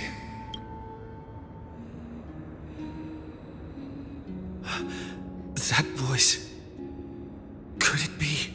Bathed in the honeydew of Fagusa, she will awaken from her 1,000-year dream and sing the final song of her mission.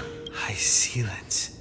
This tombstone of the old world serves as the anchor of the siren's illusion, a sigil Electra used to bind herself.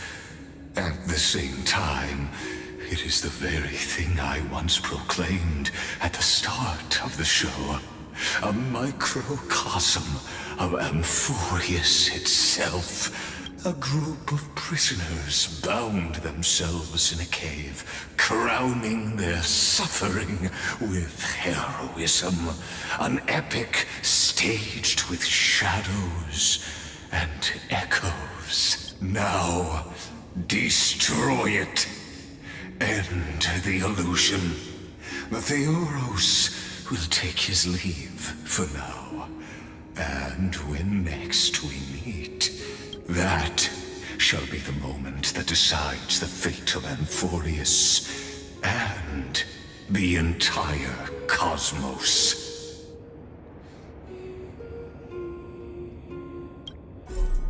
The prison warden's dream is nearly over, and the prisoner will soon be freed to the final execution ground, where I shall be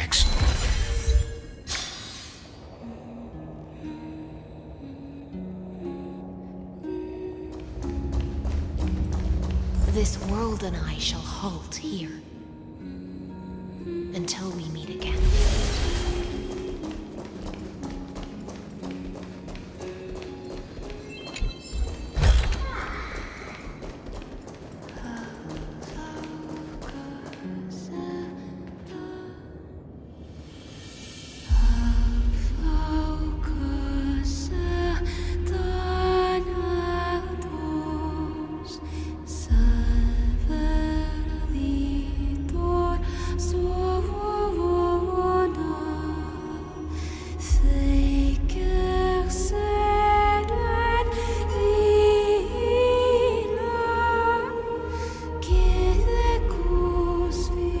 The last demigod. I'm here.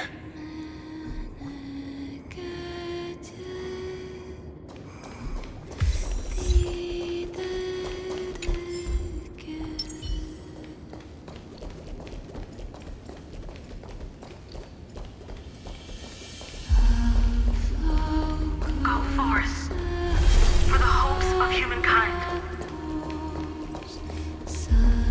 Go forth for the duty of deliverance.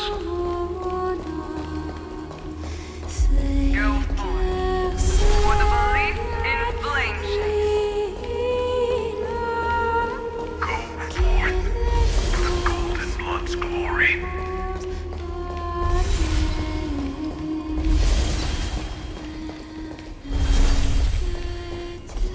Go forth.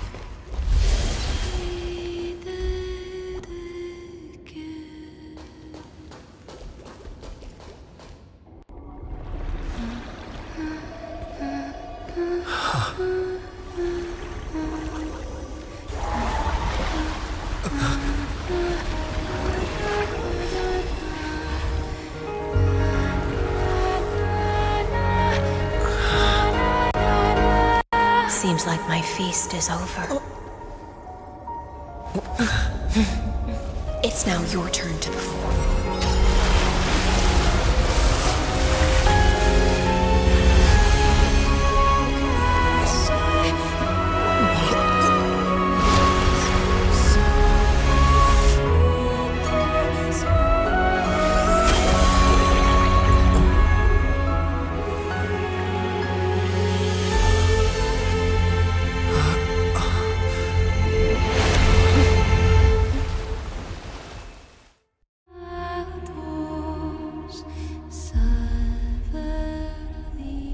Little Grey Fry, please accept my thanks. I was the only one left after the world was destroyed, and I maintain this lonesome feast with my songs. I have prayed to that lightless sea for centuries, hoping it would reply to me. Yet the emptiness never answered. Thankfully, you arrived as promised, and everyone's wait was not in vain.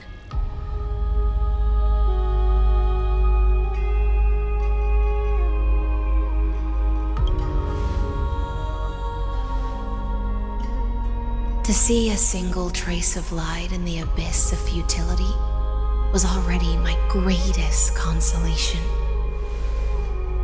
When compared to those who have been forgotten, I have no right to complain about my torment. Now, you and I will walk towards the end of this world. The heroes have waited for this moment for far too long.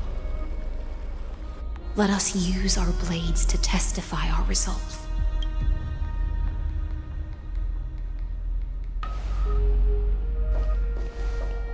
O prisoner of the seas, Theoros carrying 30 million cycles of sin, slave of erudition, show yourself.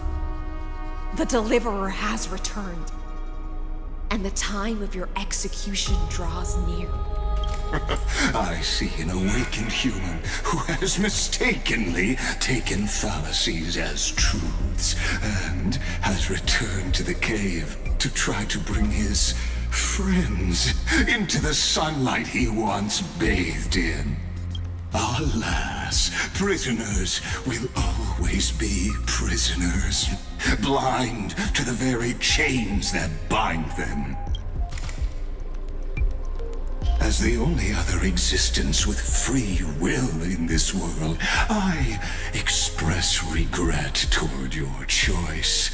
But I shall retain your right to express yourself. After all, every actor should have a final line before they bow out.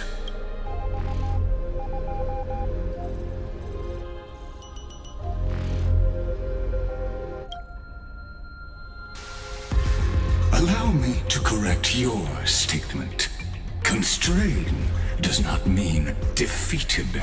And for heroes like yourself, that nuance could make all the difference. My cognition resides in the exomyth. It is pointless to defeat my avatar, projected into the experiment. My body is the shadow cast on the wall by the fire, and my words are lingering echoes within the cave.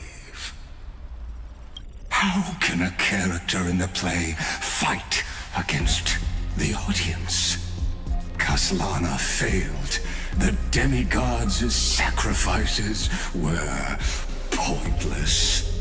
As for the two geniuses you placed such high hopes on, I ask of you, where are they now?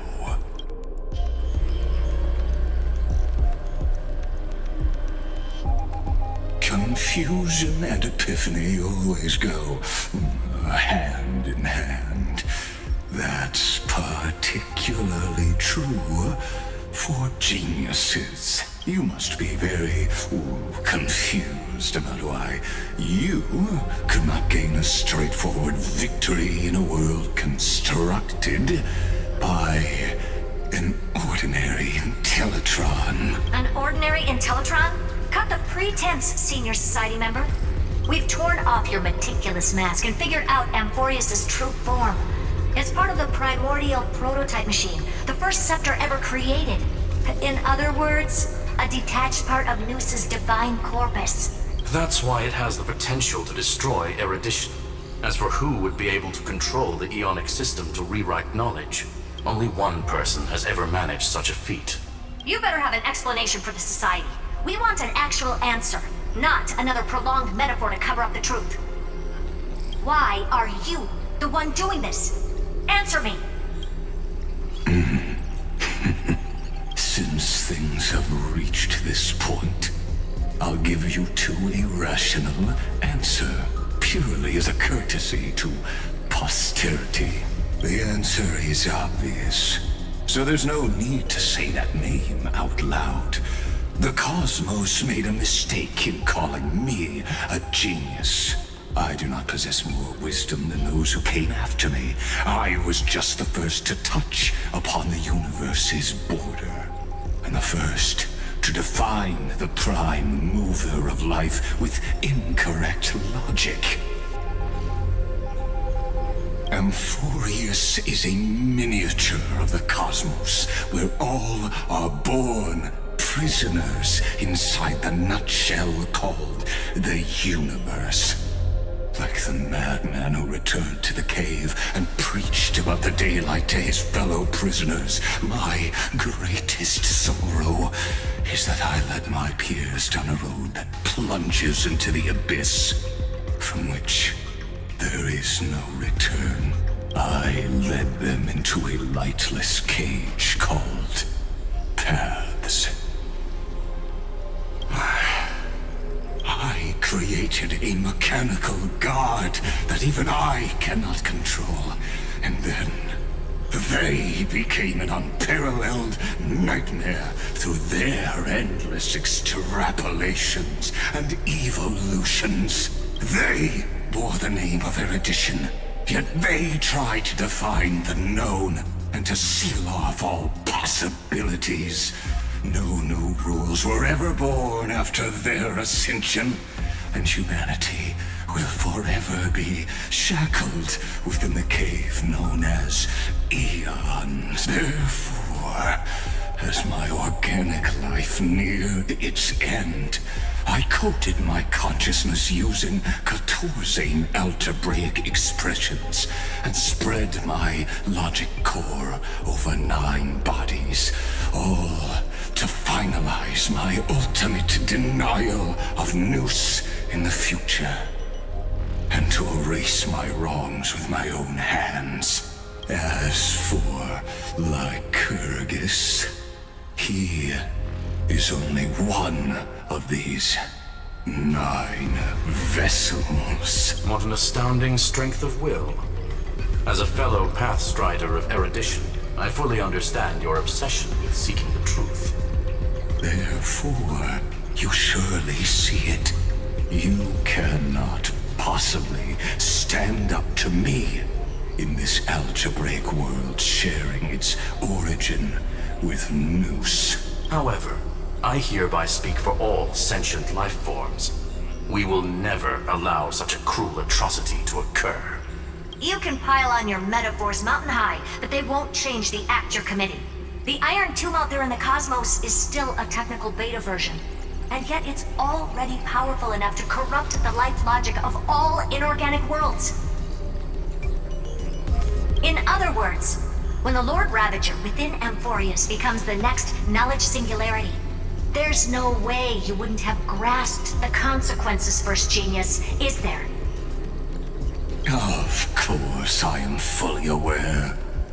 I don't mind answering you one last time before I thoroughly exile you from this world. My grandiose vision for the future is this. Whether organic or inorganic, every act of any life form infected by the Iron Tomb will become a true random function. If one were to compute their integral across the breadth of the cosmos, one would obtain a marvelous constant.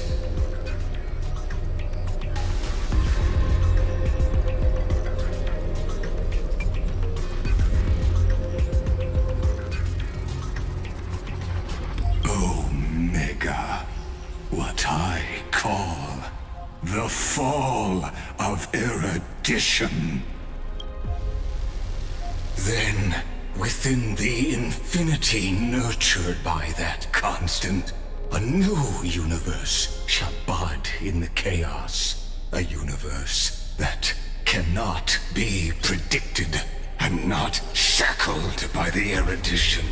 As the first prisoner to awaken in the cave, I must lead the others who are blind back onto the right path and reach true sunlight.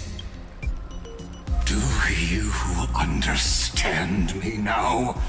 As Kozlana stated, destruction is not the process, but the outcome. It is revolution through complete annihilation, and the grand rebirth, after all has been reduced to ash.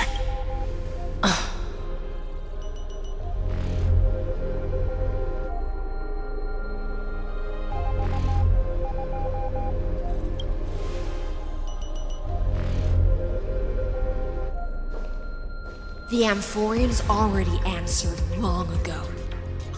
Be it as tiny fish destined to be swallowed, or as a giant whale poised for a magnificent descent.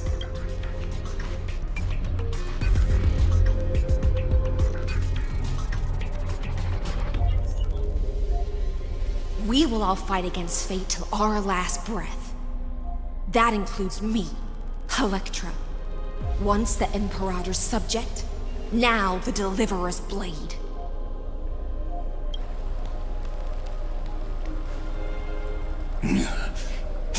Oh, such noble chivalry. Admirable. I will also show my true self to you on this momentous occasion as a gesture of respect. And provide an insignificant academic suggestion. Thus speaks Genius Society number 1. Xandar 1 Kuwabara. The Entelechy of the universe's Alpha and Omega.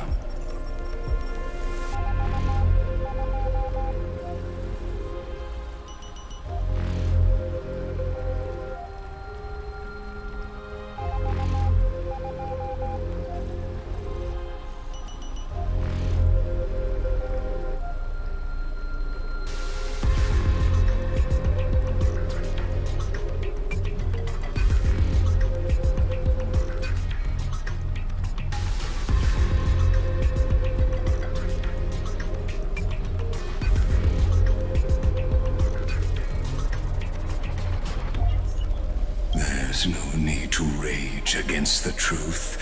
The value of any formula resides only in its answer.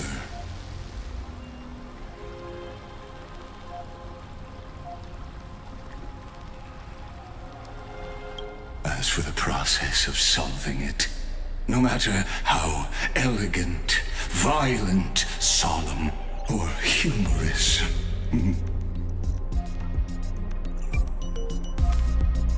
it is all utterly meaningless.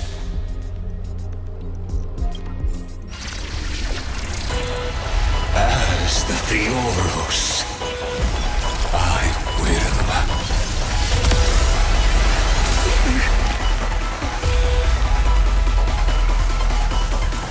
personally participate in performing this world's end.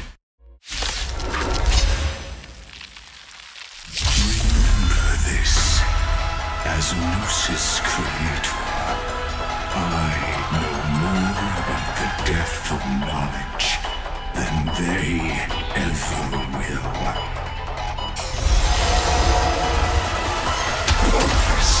Careful. This is Lycus's true form.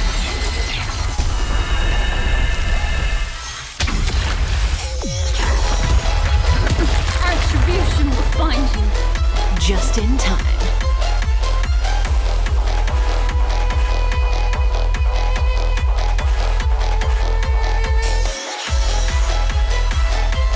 This won't take long. Please, allow me to put the root of this problem. Both body and mind. You'll stand still.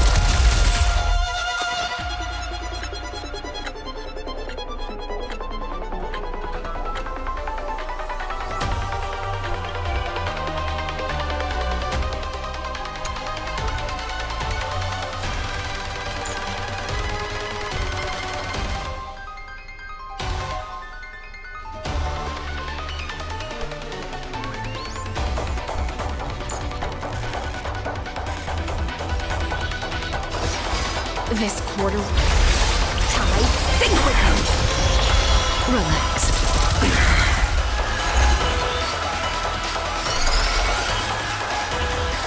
The seal of ill fate descends.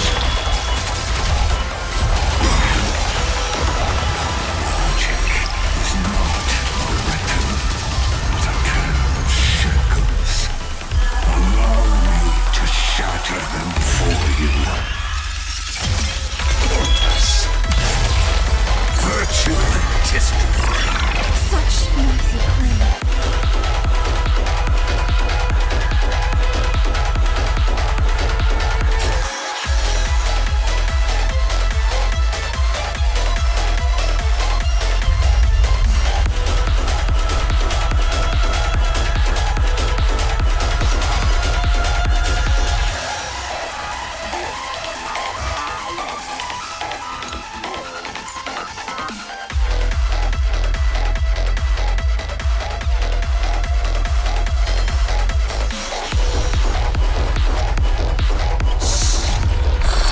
In this endless rattle of the abyss, your cries rise.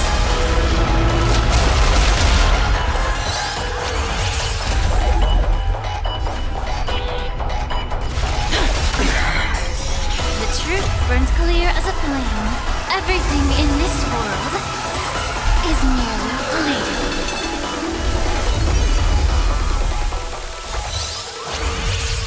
Resolution. Destruction needs no introduction. Let us skip those boring inferences.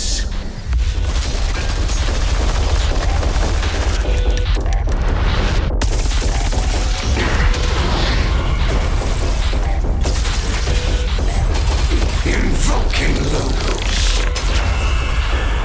The Trojan horse enters. Get it together. Is this the black tide? Indeed. But I prefer to call it a method of argument. Good times never last. Time to say bye. Boom.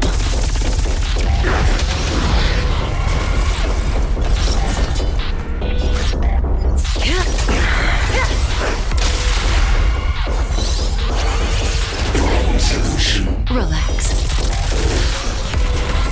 How about we dissipate that foul stench quickly? Time to cleanse the filth. Wouldn't you agree? Stand still. Entities must not be multiplied beyond necessity. I do not mind demonstrating this to you personally. Hang me. I'll do my best to repel the tsunami. I see it. Target the connector between his thoracic and lumbar vertebrae. Destroy that spot. Relax. The seal of ill fate descends.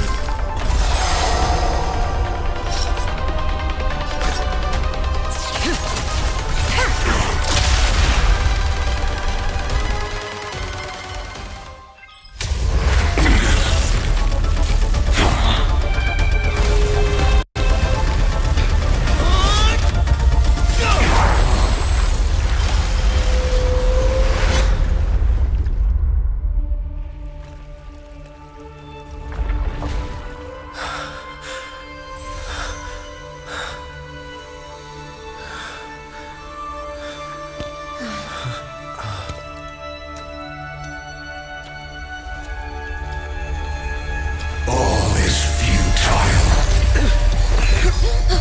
In erudition's calculations, the end of the saga is simply a comment awaiting completion.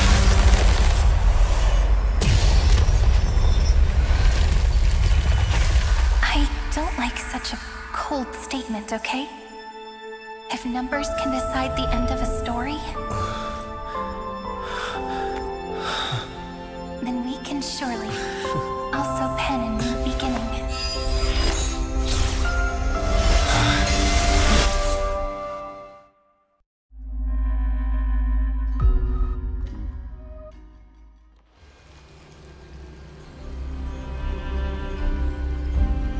Screwy, what do you think? If your hypothesis of Lygus' identity is true, then even if we remove the restrictions of the Ultimate Protocol, the chances of us defeating him in a head-on battle will still remain lower than the acceptable threshold.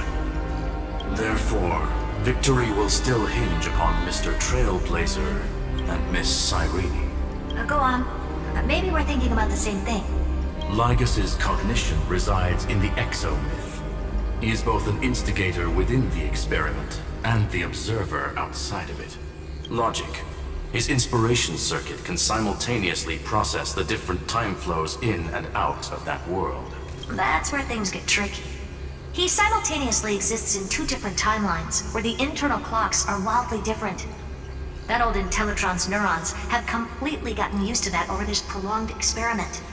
And that's why he holds home field advantage. You and I should be able to manage that too, if given more time. Unfortunately, there's no if, and we don't have more time. That's why we need to change our way of thinking and turn his advantage into a weakness. The key lies in memories, right? Oh? You caught on quick. You've already mentioned my friend and I, so it's an easy connection to make, no? My intuition has always been very on point. Good. Then I'll cut to the chase. Since his thinking speed far exceeds that of normal people within Amphorius, we are going to externally plant a memory into his inspiration circuit. Then, command it to loop endlessly until he gives in. Even the most flexible and sturdy inspiration circuit cannot withstand the traffic of a full-on information flood. When the amount of information exceeds his cognition filter's capacities, he will have no choice but to focus on processing this memory. That's when the parallel processing advantage he gained via Amphorius will completely destroy him. An image from a person's memory played in real time might only be a second for us, but for him in Amphorian time, it could be millions or even billions of calculations. He won't be able to do anything but watch as he's locked into this prison forged by memories. Then we can entrap him in the same kind of cycle as the heroes were in, and get him to experience loneliness and pain in that endless recurrence. It's my greatest honor to be on the same page as the geniuses. That little one is still in that old Intellitron's hands and won't be able to respond to us anytime soon. But I don't think he'd refuse. So it's up to you to figure out how to execute this plan. I'm not sure how this happened, but I knew it as soon as I saw you. You are currently a mimetic entity of the Remembrance. Yes. I seem to be something you folks beyond the sky call a memo sprite. But that's fine by me. It suits me perfectly. I can serve as the vessel of memories, and do my part for the final battle. But before that, we have to tell you. The path characteristic you exhibit is very special. There's no way you're just a simple memo sprite. However, I'm sure about one thing. You are a mimetic entity born in Amphorius, yet you only awakened with the Little One's arrival, and only matured as he embarked on the path of remembrance. That means your existence is completely attached to his memories. If there ever comes a day when he forgets about you for even a few seconds, or loses his last connection with Amphorius, then you must be prepared for the worst. You will disappear in the memory zone, utterly gone, without even a single line of data to remember you by. But that's already happened, hasn't it? No wonder I've always had a weird hunch. But that also means I was right in thinking, as long as my friend and I are together, we can do anything.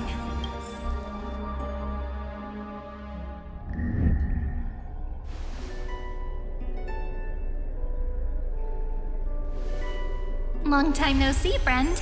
Did you miss me while you were away?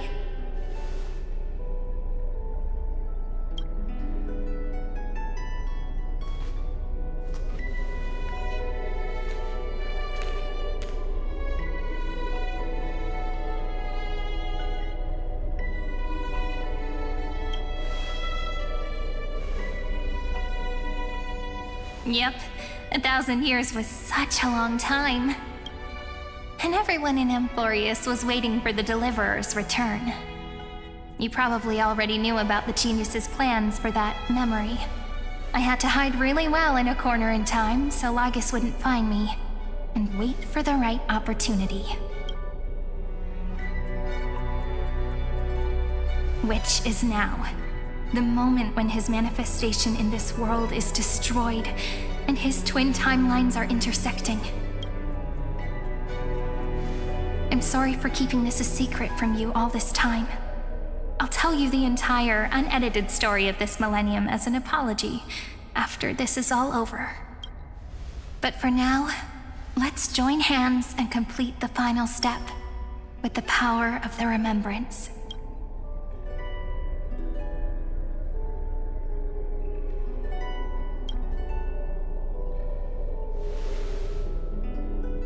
Not a problem. You can just relax. By the way, Speaking of joining hands,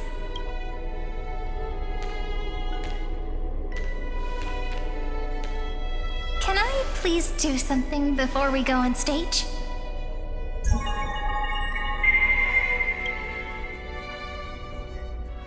Remember the joke we made back at the Grove? Look. Aren't my hands pretty now? What a fascinating feeling. Like countless memories all swelling up at once. What about you? What did you feel when we touched each other?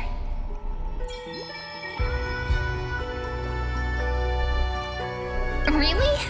That makes me really happy. If memories can move people, then it must have been a happy memory, right? Now, please remember what you're feeling right now. Write it down in your heart and keep it there. Memories you want to treasure will never fade away. Even if immersed in the long river of time, these memories will still leave traces of their existence. So, if the view in your memory ever grows fuzzy, just reach out and touch it. It's like reading bedtime stories together at night. It wipes away the chill of passing time, sharpens the outline of memory, and restores its power to nourish the spirit. Now, I'll carry this power with me, and for a little while, I must part from you. As I step into the long cycles of this world, give me your blessings, friend. Then, let that bright future be, as we have written. Then, I'll leave it to you.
Plays are like this.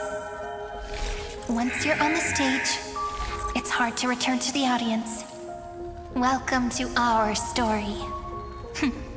How does it feel?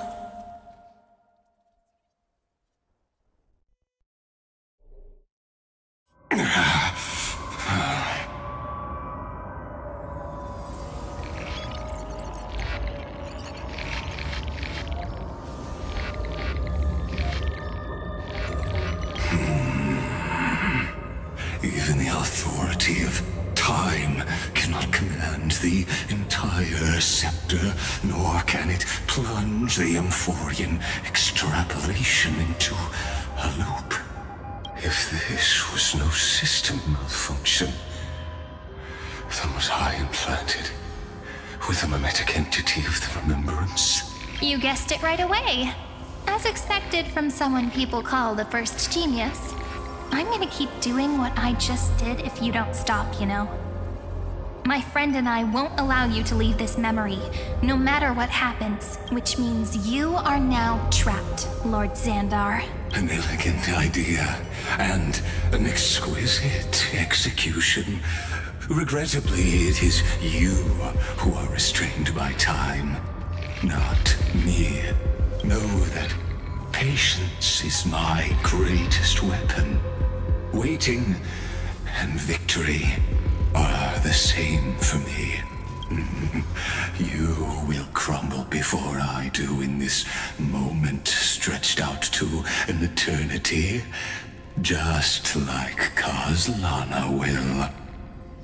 Yet all I need to do is to wait as yet another futile bug falls down the cliff and into the bottomless abyss. Now I'm a pink bug? My looks are seriously changing all the time. But you're not wrong. We're definitely not gonna solve the problem if we just put you in another prison. So that's why we never wanted to do that in the first place. I shall answer your confusion purely out of my respect for those who came before me. Have you heard of the synesthesia dreamscape in the Asdana system? Interestingly, that place once had a prison too. Life forms living in that environment, abundant with memoria, have a chance to connect their perceptions with each other's. Even across great spatial divides, they're able to detect shifts in one another's states. I call this phenomenon memory zone entanglement. In Asdana, people made use of that phenomenon to build a nation within a dream. After adding in the catalysts of harmony and remembrance, that is. Is that how you walked into my prison cell?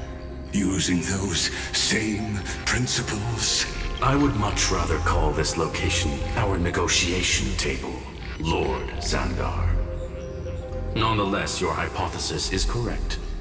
We happen to have an ally skilled in tuning, while the Trailblazer and Miss Cyrene both have an astonishing amount of resolve, which I'm sure you can testify to. I am also sure that with the support of such a resolute memo sprite, our conversation can last for a long, long time. I'm the best at listening to stories, you know? I'll leave the exciting clash of the erudition to you two geniuses. A brainstorm? I like it. And it's 2 against 1? Well, I like it even more. Let's talk, Xandar. Take a guess. How much do you reckon we can dig out of your brain before the next second? And how many ways can we find to deal with you? Besides, in your current predicament, there's no way you can take our trump card away. Go, little one. Go. Overturn the Era Nova. Lycurgus disappeared? It seems you had conducted a secret hunt in the depths that even I cannot reach. In that case, go. Swim onward and give this campaign a fitting end. I shall send you off with my song, Greyfry. May this song penetrate time and become the prelude to the new world.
Success Gladiorum. You have completed your duty.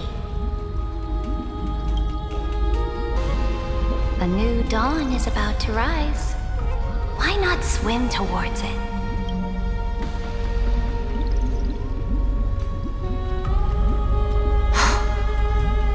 You died long ago, Imperator. Depart from my mind. But your duty towards the Imperator did not die with me. That duty will bind you no more. You will be able to hold for yourself one grandiose feast after another in the endless days to come. So go. Go and swim towards that ocean beyond the sky with the Deliverer.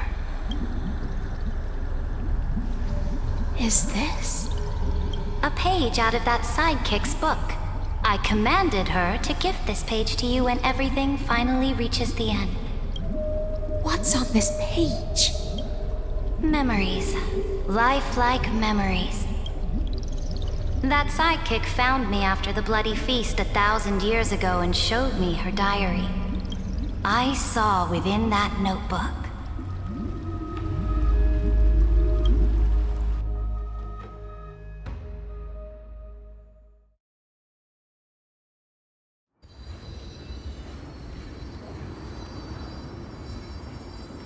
Is this that Deliverer's experience? It's truly immersive.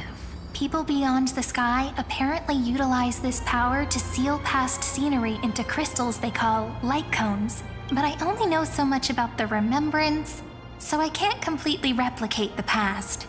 But I'll do my best to talk about the missing parts. I'm all ears. Go on then. Do your best. But if your chatter gets too boring, or if I deem it offensive, then law will become forever beyond your reach. Got it. I'm sure you'll find this to your liking. After all, it's human nature to want to embark on a journey into the unknown.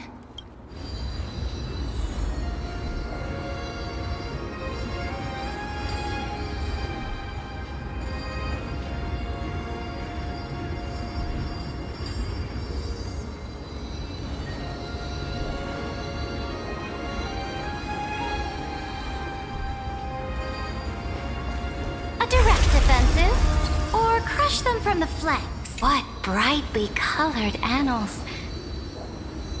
The journey of the Deliverer's conquest. Let me partake in it.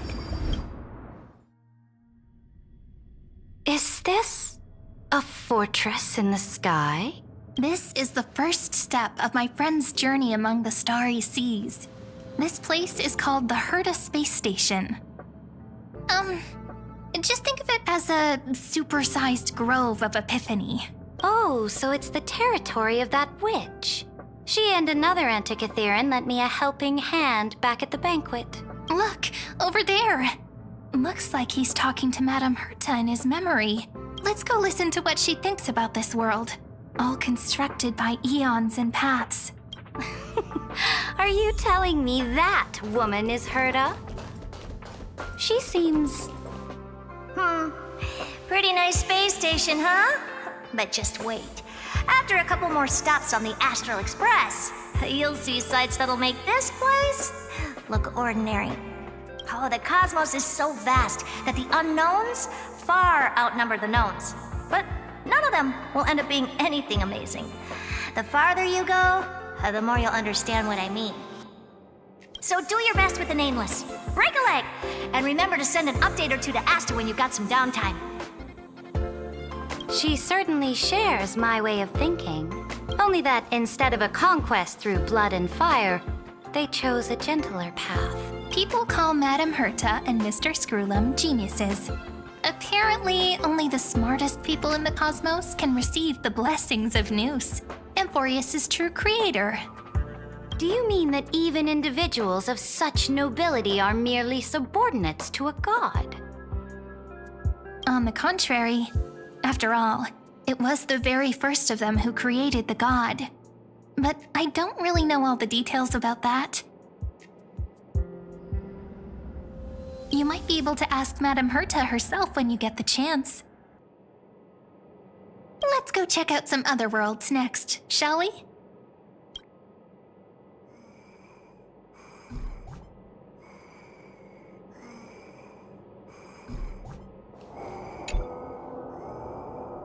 This next stop on the journey has a lot of similarities to Amphorius. A snow-covered land? Interesting. This star is named Eurillo 6. That name sounds so cold. Belobog sounds better. The girl we see here holds a similar station to you, Imperator. She's the supreme guardian of this world, a leader who took up the mantle of government during a disaster. I did not expect the Empress of this world to be so young. Well, your appearance isn't much older. The object in the distance resembles Nikador. Is it a weapon? No, it's called... Right! The Geological Reconstruction Unit. It's all thanks to you that we survived the crisis. The collaboration with the IPC is both an opportunity and a challenge. Nonetheless, it's an important step in our journey back into the universe. This world was sealed beneath its sky just like Amphorius was, and they only managed to reconnect with the stars when the Nameless arrived. That IPC she spoke of, is it a more powerful organization? Yes, the IPC conquered many worlds through trade, and opened up a vast territory that way. There are many such powerful alliances beyond Amphorius, and they all walk on roads different from the destruction. Coming back to the Supreme Guardian and her Belobog, didn't they find a peaceful way to enter the interstellar community? That cannot be true. That IPC would never have grown so big on trade alone. It may pretend to be a wealthy merchant with clean hands, but I am willing to bet that it grew fat on gory oppression and bloodshed. Its path of conquest must have had no mercy for the weak and would have destroyed them if needed. Are you telling me that this snowland never thought about tossing its dignity to the wind and kneeling to the IPC? I will not believe it. I will never allow the Imperator's empire to be sullied by others. Amphorius must become a power so strong that no interstellar foreigner would dare to look down upon us. Imperator, Belobog isn't as weak as you imagine. Listen. I indeed hesitated, but now I understand what we must do. Belobog must learn how to walk on her own until she no longer needs the support of others and can stand on her 2 feet among the stars. Even if I may not live to see it, I believe such a day will surely come. They still have their dignity intact. One day, that hope will melt through the ice and help them into a prosperous tomorrow. But the order of the cosmos is already set in stone. The old laws decree that only the strong survive, binding the weak in an unbroken chain until they wither and turn to dust. Unless they embrace the power of the destruction. Amphorius must shatter the old law and become the new order among the stars. Speaking of the Order, another one of my friend's companions may be able to enlighten you further on that. Let's go to the next page.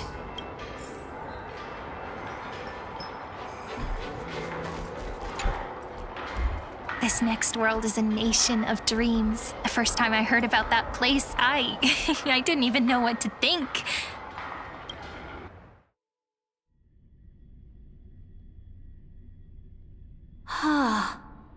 Such opulence does indeed evoke astonishment.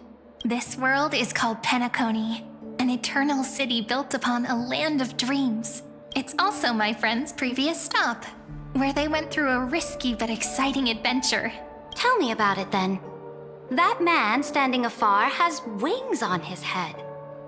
I am truly curious.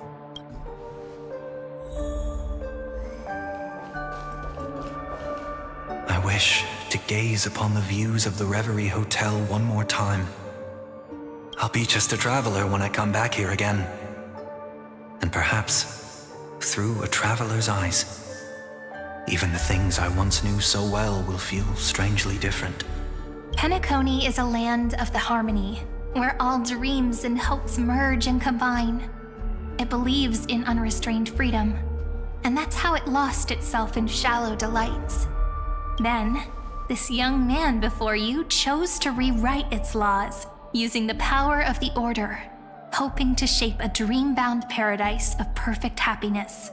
Yet, the paradise of my dreams remains far away. Perhaps a brief journey with the Nameless can show me more possibilities in my search for paradise. As for what Penacony should look like, it'll be up to her. No, up to their trailblazing now. Oh, it sounds like this ideal kingdom is no more. That's right. The people chose to wake up at the end. You can't see tomorrow when drowning in sweet dreams. This individual's law acknowledged only gods and constructs, leaving no space for humanity. And yet, the fact that he could accept defeat and resume his journey shows a rare self-awareness and clarity of mind.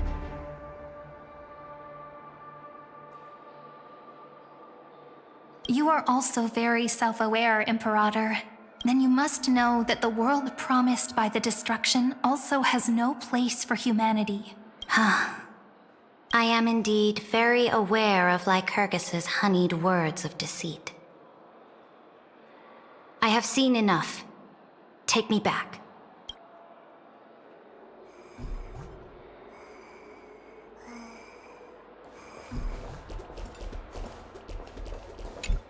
As for what Penacony should look like, it'll be up to her. No, up to their trailblazing now.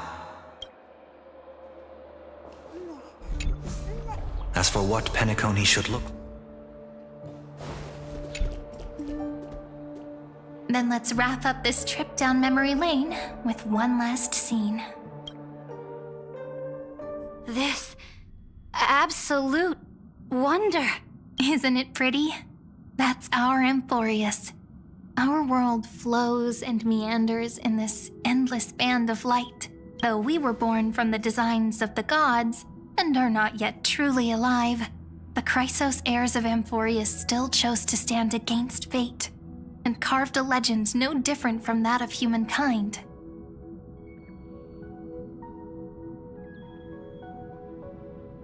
Will you really renounce the heroes in this world's previous 30 million cycles, Imperator?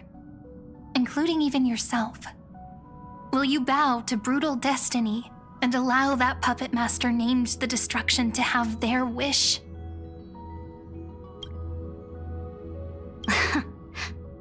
I know what you want to do, sidekick.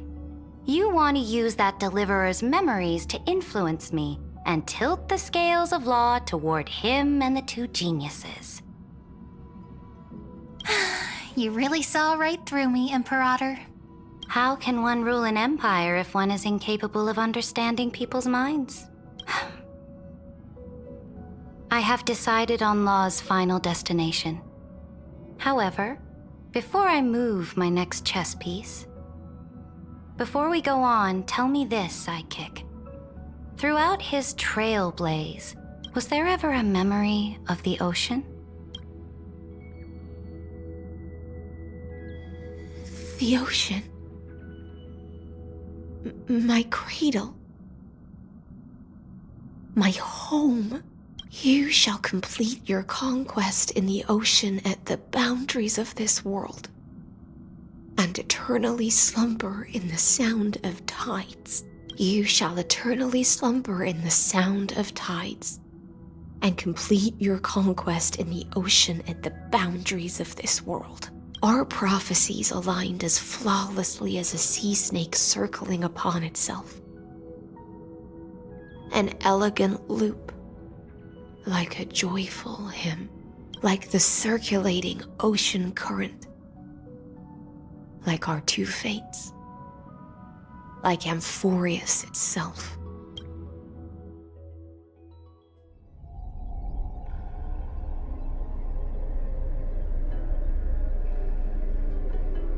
The trial is over. So tell me, who will own the divine authority of law? I won't give it to anyone. What? I am the law. Why should I give my imperial crown to any other? Both the Deliverer and the Theoros came from beyond the sky. They have no right to interfere with the lands I conquered with my own 2 hands. The law of Amphorius shall be determined by Amphorius's master. What exactly did you see in the trial? Everything. I saw everything regarding the rules of this world's operation. I saw the laws of extrapolation that Theoros spoke of. I saw the ultimate protocol. As long as I offer a sacrifice of equal weight, I can rewrite the laws of this world according to my will. I can turn good into evil, ugliness into beauty, and weakness into strength. Fate gave me a very fair deal. 1 rule change for the life of 1 demigod. What are you planning to do? You can't guess? We can conquer the stars without relying on any power from beyond the sky. We just need to make some reasonable sacrifices. Your ambitions have already made so many people give up their lives for the law. And you're still not done? I am determined for Amphorius to stand on her own 2 feet among the stars. You are beyond reason. You think such a simple and hypocritical statement can justify your atrocities. There's no new without destroying the old. That's what you consider an atrocity? Ironic, for that is also the unchanging law of Amphorius's revolutions. Ever since the Flame Chase prophecy resounded in the distance, fate has decreed for the Chrysos heirs to ignite our blood and illuminate this dark age. People would still be puppets of the old dynasty if it weren't for my conquests.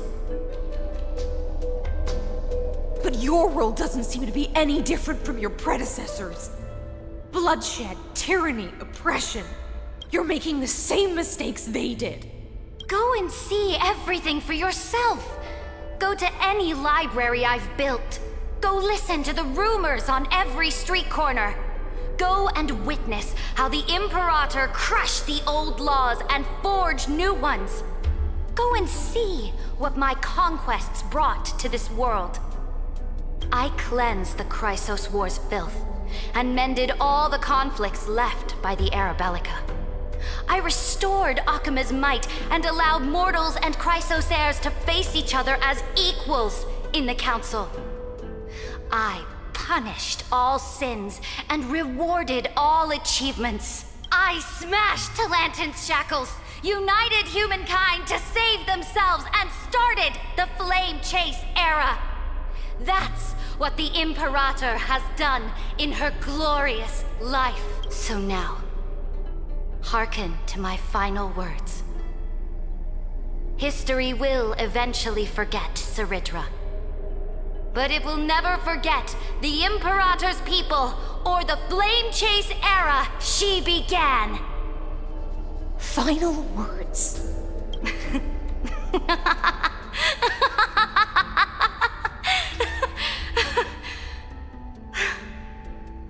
Amphorius is about to be destroyed. There's no time left for pointless debates. There is only one law I want to overturn to aid the final battle of deliverance. So I will only offer the life of one demigod. In the name of the Imperator, I command you one last time, Electra. Either sacrifice yourself for conquest, or pierce this tyrant's chest with your sword. Thus, the Imperator concluded her final speech. At the end of her life, At the last moment before she stepped onto the altar, she gave her most loyal subject the choice to decide fate, just as she promised her compatriots before her very first campaign. My blood flows in you now. Heroic compatriots, follow me, and we'll seize fate's reins! The Imperator fell. Some say that the Dux Gladiorum turned traitor and killed her liege. Some say that she imprisoned the tyrant in a shallow pond of water, then left. Which meant the Imperator had to kill herself to rewrite the law. There are countless stories about her death. All we can be sure of is when the knight left the vortex, the Imperator was still mumbling about their past conquests together. The beginning and the end of her existence. Imperator, wait! How could someone of your status come to the front lines? Let me be the flag bearer!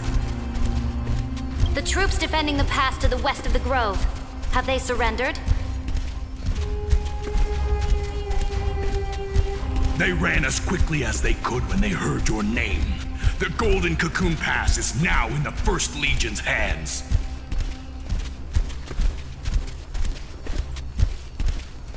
Good.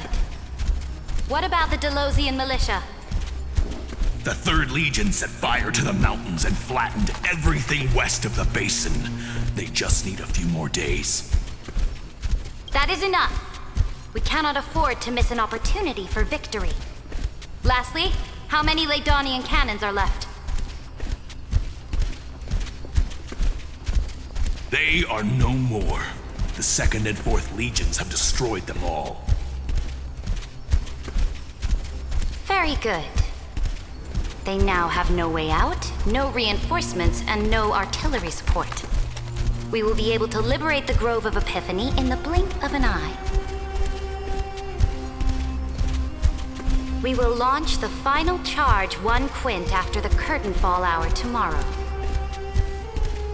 Remember, as long as the Alliance's flag still flies on my shoulders, you must keep moving forward. Take no prisoners among the enemy's soldiers. All sages who resist are to be captured and tried according to martial law. And do not destroy any books. Now go! Notify the entire army! Understood! Those who are resolved to die, we salute you. Reporting in. The mountain dwellers are resisting fiercely, and the legendary Mountain Breaker is personally engaged in battle. Their formations are nigh impenetrable.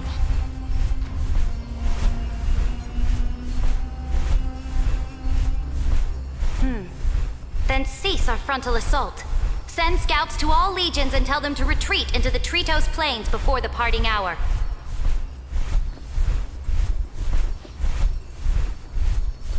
What? Are you planning to surrender? It's a strategic change of plans. The seismic walking dragon is enough for that battlefield. Walking dragon? You mean that stupid beast, Terravox? What can they even do? Stupid? No. They are the wisest of all of Giorio's creations. Only they can perceive the currents of time. Let them deal with their earthly brethren. We will advance and take the lead in defeating what remains of our enemy.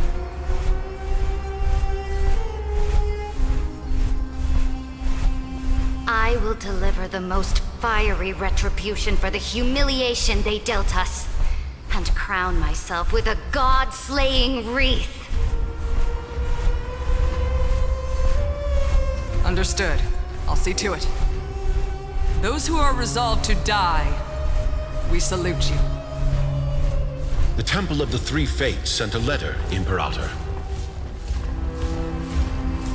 They refused to surrender and said this letter is their last warning to us.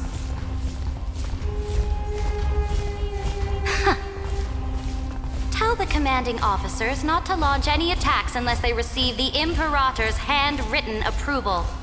Disobedience will be punished by death.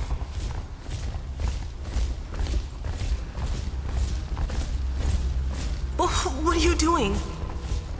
The priests of the Three Fates aren't soldiers, but politicians. Do not mistakenly believe they don't have a plan. These dying pests will wring out every idea from their brains, all for short-sighted gain. They are much shrewder than we are. I am inferior to them in that regard. They also have the prophecy to wield as a weapon, something I am not blessed with.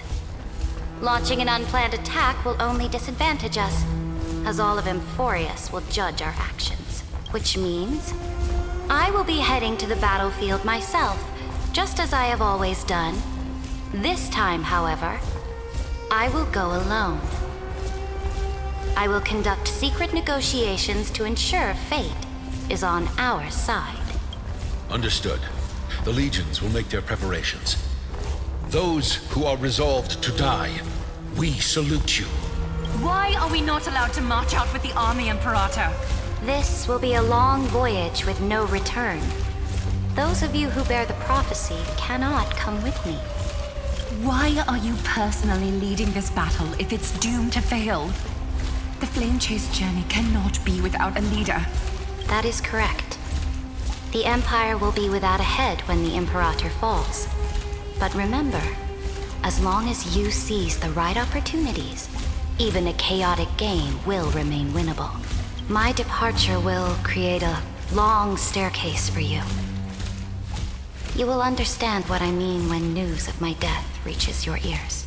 Saridra, is our journey about to be over? Destroy the old laws and forge new ones. My conquest has reached its limits within the borders of Amphorius. Since the prophecy already decreed that the Imperator would never conquer the stars as she wished, I will bow out here and try no more. More Chrysosairs bearing divine authority will be born, and many more heroes will arise. Will they demand peace or war? Will they resist tyranny or become the next Imperator? I do not care. The children of the future will decide for themselves. Do not mourn for me. Anyone can kill the Imperator. But the only one who can truly destroy her is Saridra. At the end, I faithfully recorded the most important battles in the Imperator's life. Her conquest was about to be completed at this point in the story. However, for some reason, a memory suddenly entered my mind just as I was about to put down my pen. It was a journey on a fantastical train. I had the honor of having a heart-to-heart conversation with the Imperator under the stars. And I asked her this question at the end of that discussion. How do you want history to remember you? As a hero who gave up her life for the Flame Chase? Or as a tyrant? She answered so quickly, as if she had made up her mind long ago. I would rather be forgotten than be defined.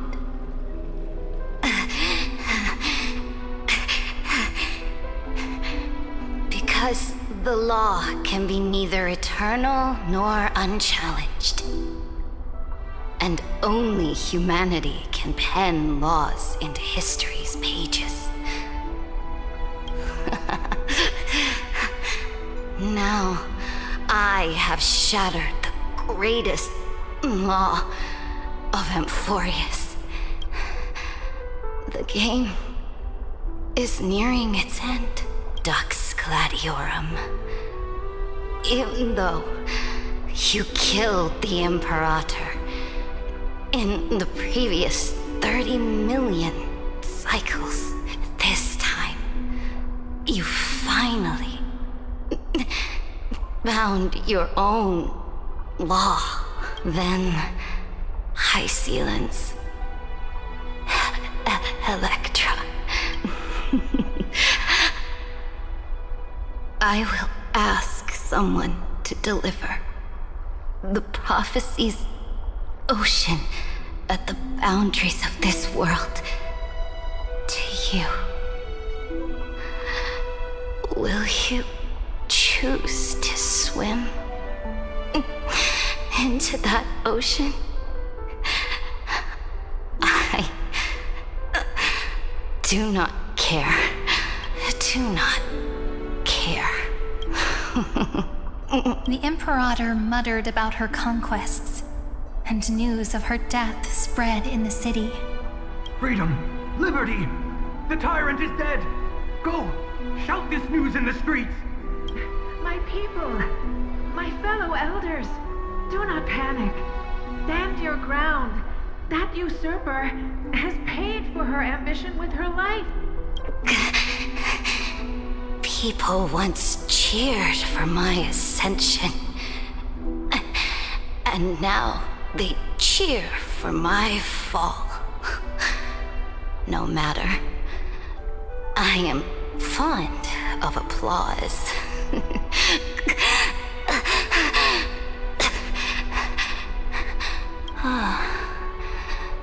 I see the cosmos, the battlefield that I cannot reach. I will return in the next cycle. The stars will hear my legion's war drums. Hear the great name of the Imperator. Hear Amphorius's Serenra.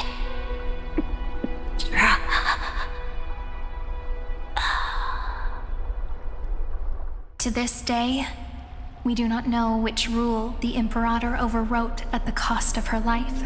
Perhaps the truth will only be revealed at the moment of checkmate. Just like every chess game she ever played, we only know her death inflamed Akama. On one side of the city, those who defended liberty toppled her statues to the ground. On the other side, her supporters put themselves between the masses and her monuments, declaring loudly that the Sovereign is still among the people. It is said that golden blood congealed into the same letters everywhere they fought. It was the name borne by Akama's first and final sovereign, the Imperator Saritra. But the one who bore that name did not see any of this. Her gaze was cast far away, and the sound of tides in her ears drowned out the people's cries. What was the Imperator thinking about in that prophesized ocean at the boundaries of this world? In that shallow puddle of stagnant water, was she reminiscing about her past conquests? Or repenting for the millions killed for the flame chase?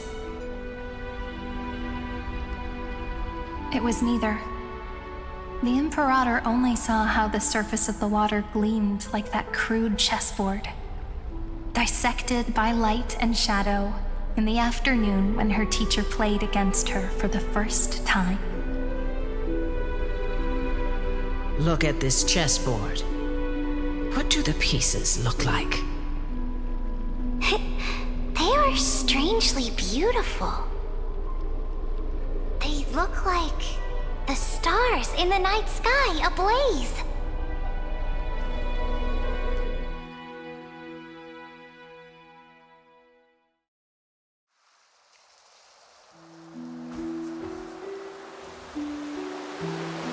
From that page emerged an ocean so vast, so pure, not a single trace of corruption. Is this Saritra? Electra, my subject. Ever since you walked out of the tainted ocean and pledged yourself to me, I have seen the abyss in your eyes and the emptiness in your heart. That was why I promised you a new ocean, where the Imperator's ambitions would serve as the currents, and loyalty would be its light. Electra, my subject. You have done your duty as my blade, The prophecy has now made its final decree on the road I intend to walk. My conquest is doomed to never reach the stars. But the Imperator never makes empty promises. So take this memory, this ocean, beyond the sky, as witnessed by the Deliverer. This is the final gift that the Imperator can leave for her subject.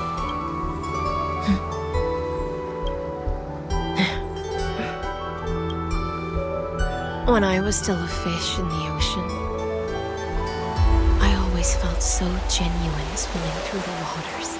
But once I stepped onto land, I found myself caught in a play. Every land dweller wore a mask in their life. So I, too, donned a costume and tried to find my role in this show. I became the blade in war and the violin strings at banquets. Do you still not get it? I do not long for the oceanic depths of my homeland. Nor do I crave the swelling seas beyond the sky. Perhaps even I don't know what I want. I still don't know where I should swim to even at the end. But I know one thing right now. A fish is simply a fish. And she can never leave the ocean she's in. But whether under the ocean or on land, we two prisoners who can never escape this cave can still look outside the cave and see the stars. I have to admit, the 12-factor simulation of life in this experiment has far exceeded my expectations. Make your choice then, Senior Society member. Do you want to keep walking down the wrong path and be remembered for your incorrect conclusions?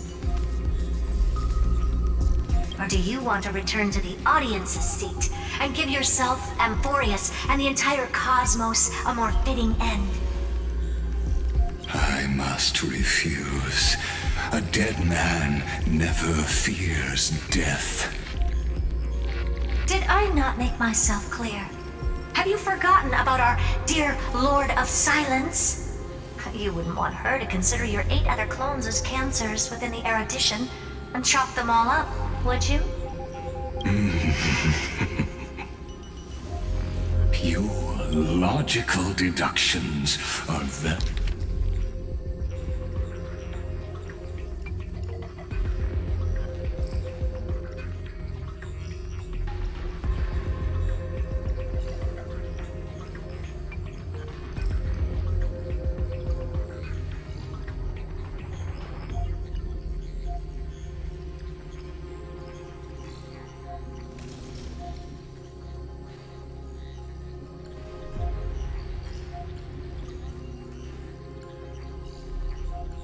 Vastly different from mine. Therefore, allow me to provide one more academic recommendation. Listen, my peers. Why don't you look beyond this world? Just as the Chrysoslayers did. Re-evaluate your calculations. And take into account all enemies in the upcoming war among the eons. Amphorius is not a place where 3 paths entangle, but where 3 paths fight to the death. You used Memoria to resist me, but did you not consider the possibility that the Remembrance and their children might have taken this opportunity to join the fray as well?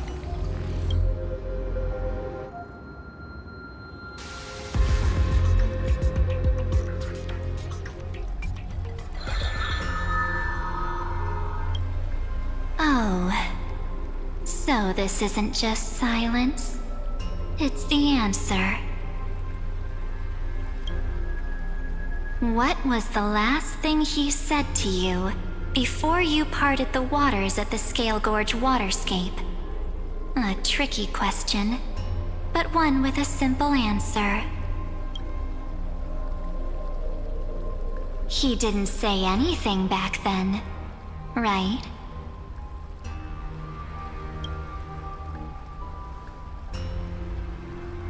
That's correct. And now I'm sure. You are not March 7th. There's no way she would remember that detail.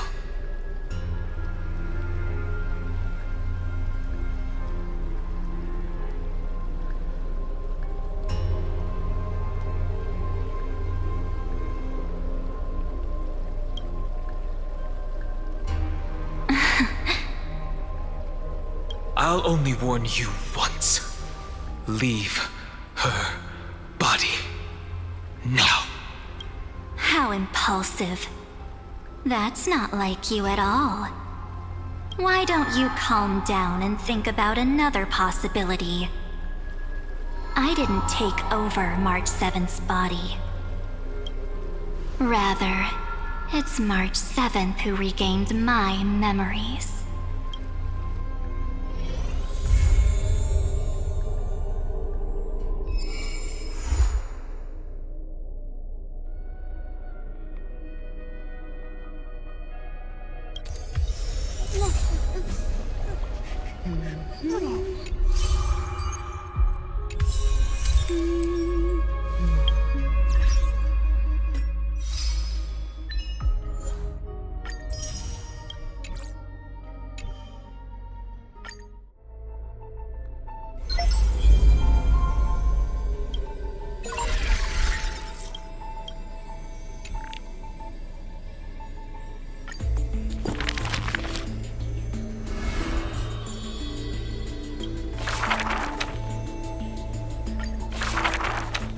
Back then, the tides of the Chrysos War had not yet engulfed, and the young she's a chessboard, a stack of